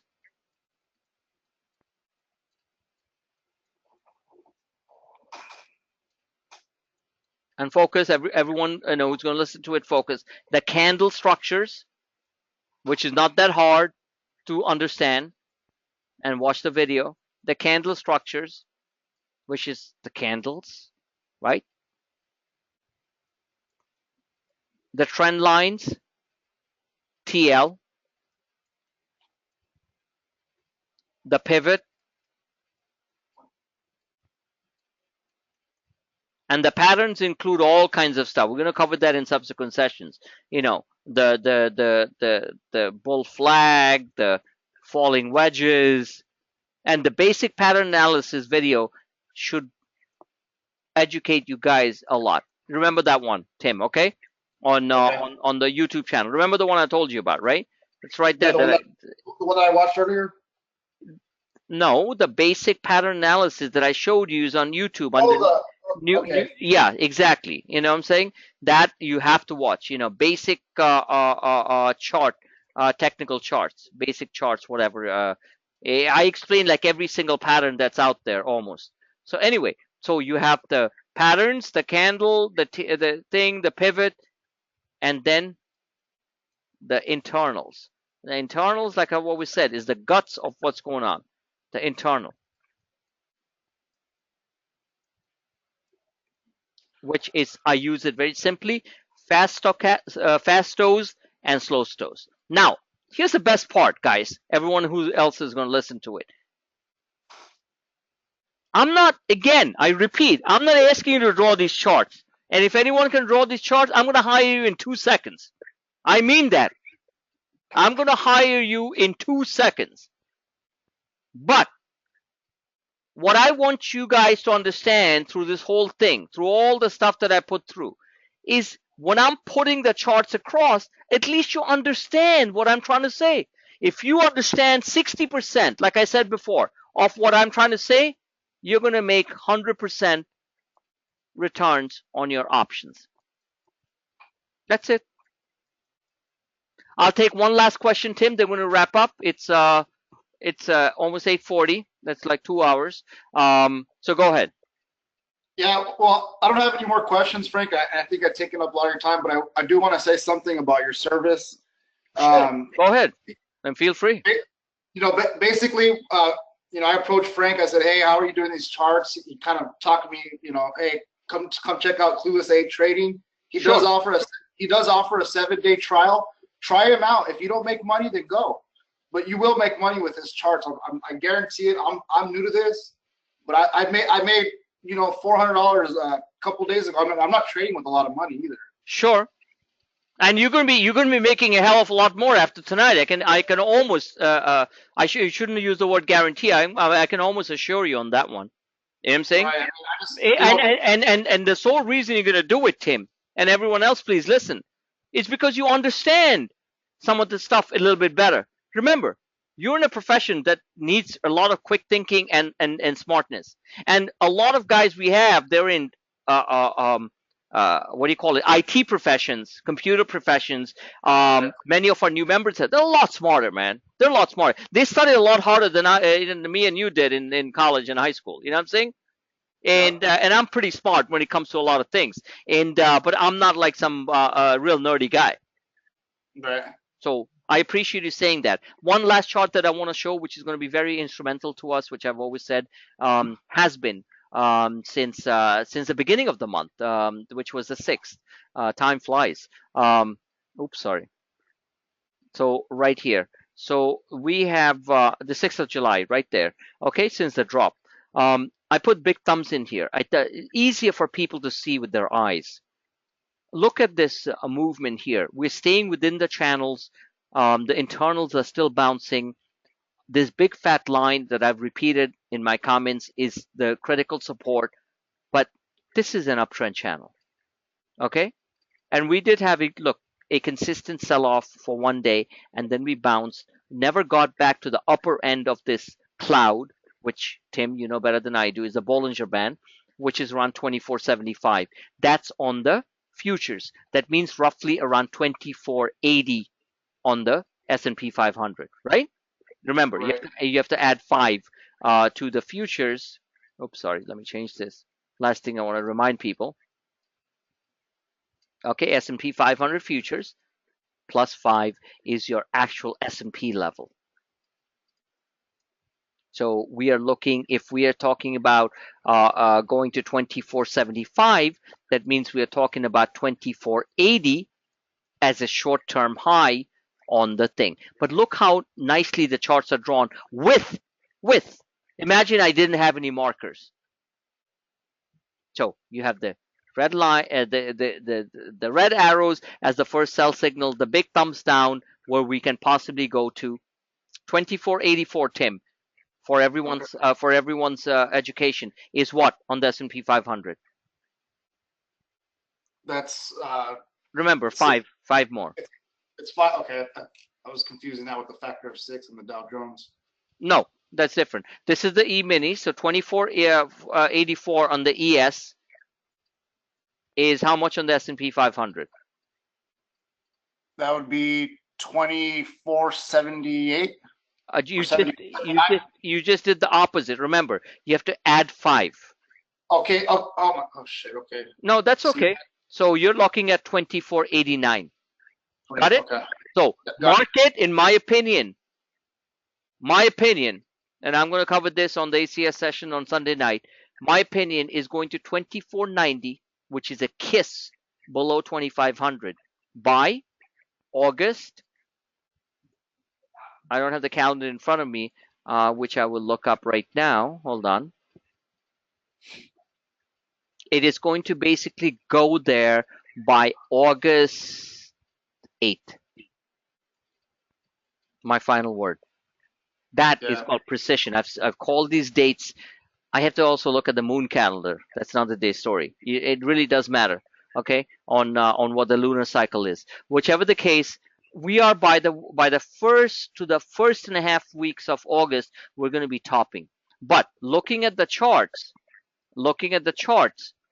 as Tim point as clearly said, 2484 is the upper end of this channel, right?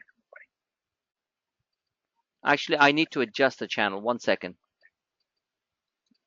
Oh, I can't adjust it on this line. It's somewhere in that range, Tim. Got it? Got it. Exactly. Anyway, I appreciate your good word. This is a 2-hour session, and we will continue with this stuff. And anyone who wants to join us on the ACS stuff, who's not a member, who's not a student, do sign up. Very minimal stuff, but it's worth it. And Tim, thank you. I will upload the session for other viewing and so that people can see a little bit. But I will not, I repeat, upload the future sessions, given the fact that Tim has used some of his hard-earned money to pay for this session, and we're just going to share it for the weekend with some of the newer members so they can see what we do, and that's it. Fair enough? Awesome, Frank. Thank you. You've been great. I appreciate everything. Great. You have a great weekend, and I hope that this thing helped you understanding some of the things that I'm putting out there. Yeah, big time. I'm ready for Monday. And like I said, let's just move this. We're talking about 100, 200 points higher, and then bang, we're going to get hit. So let's not get too excited. Let's not get too depressed. Let's just play the right stocks. And again, everything's up to probability, but I think if we do it a little bit at a time, and you did the right thing, 40, 50% here. But again, we're not going off to the moon from here. We're just going up a little bit more. Fair enough? Fair enough. All right. That's good. Have a good one, man. You too, Frank. Thanks. Bye. Okay. God bless you.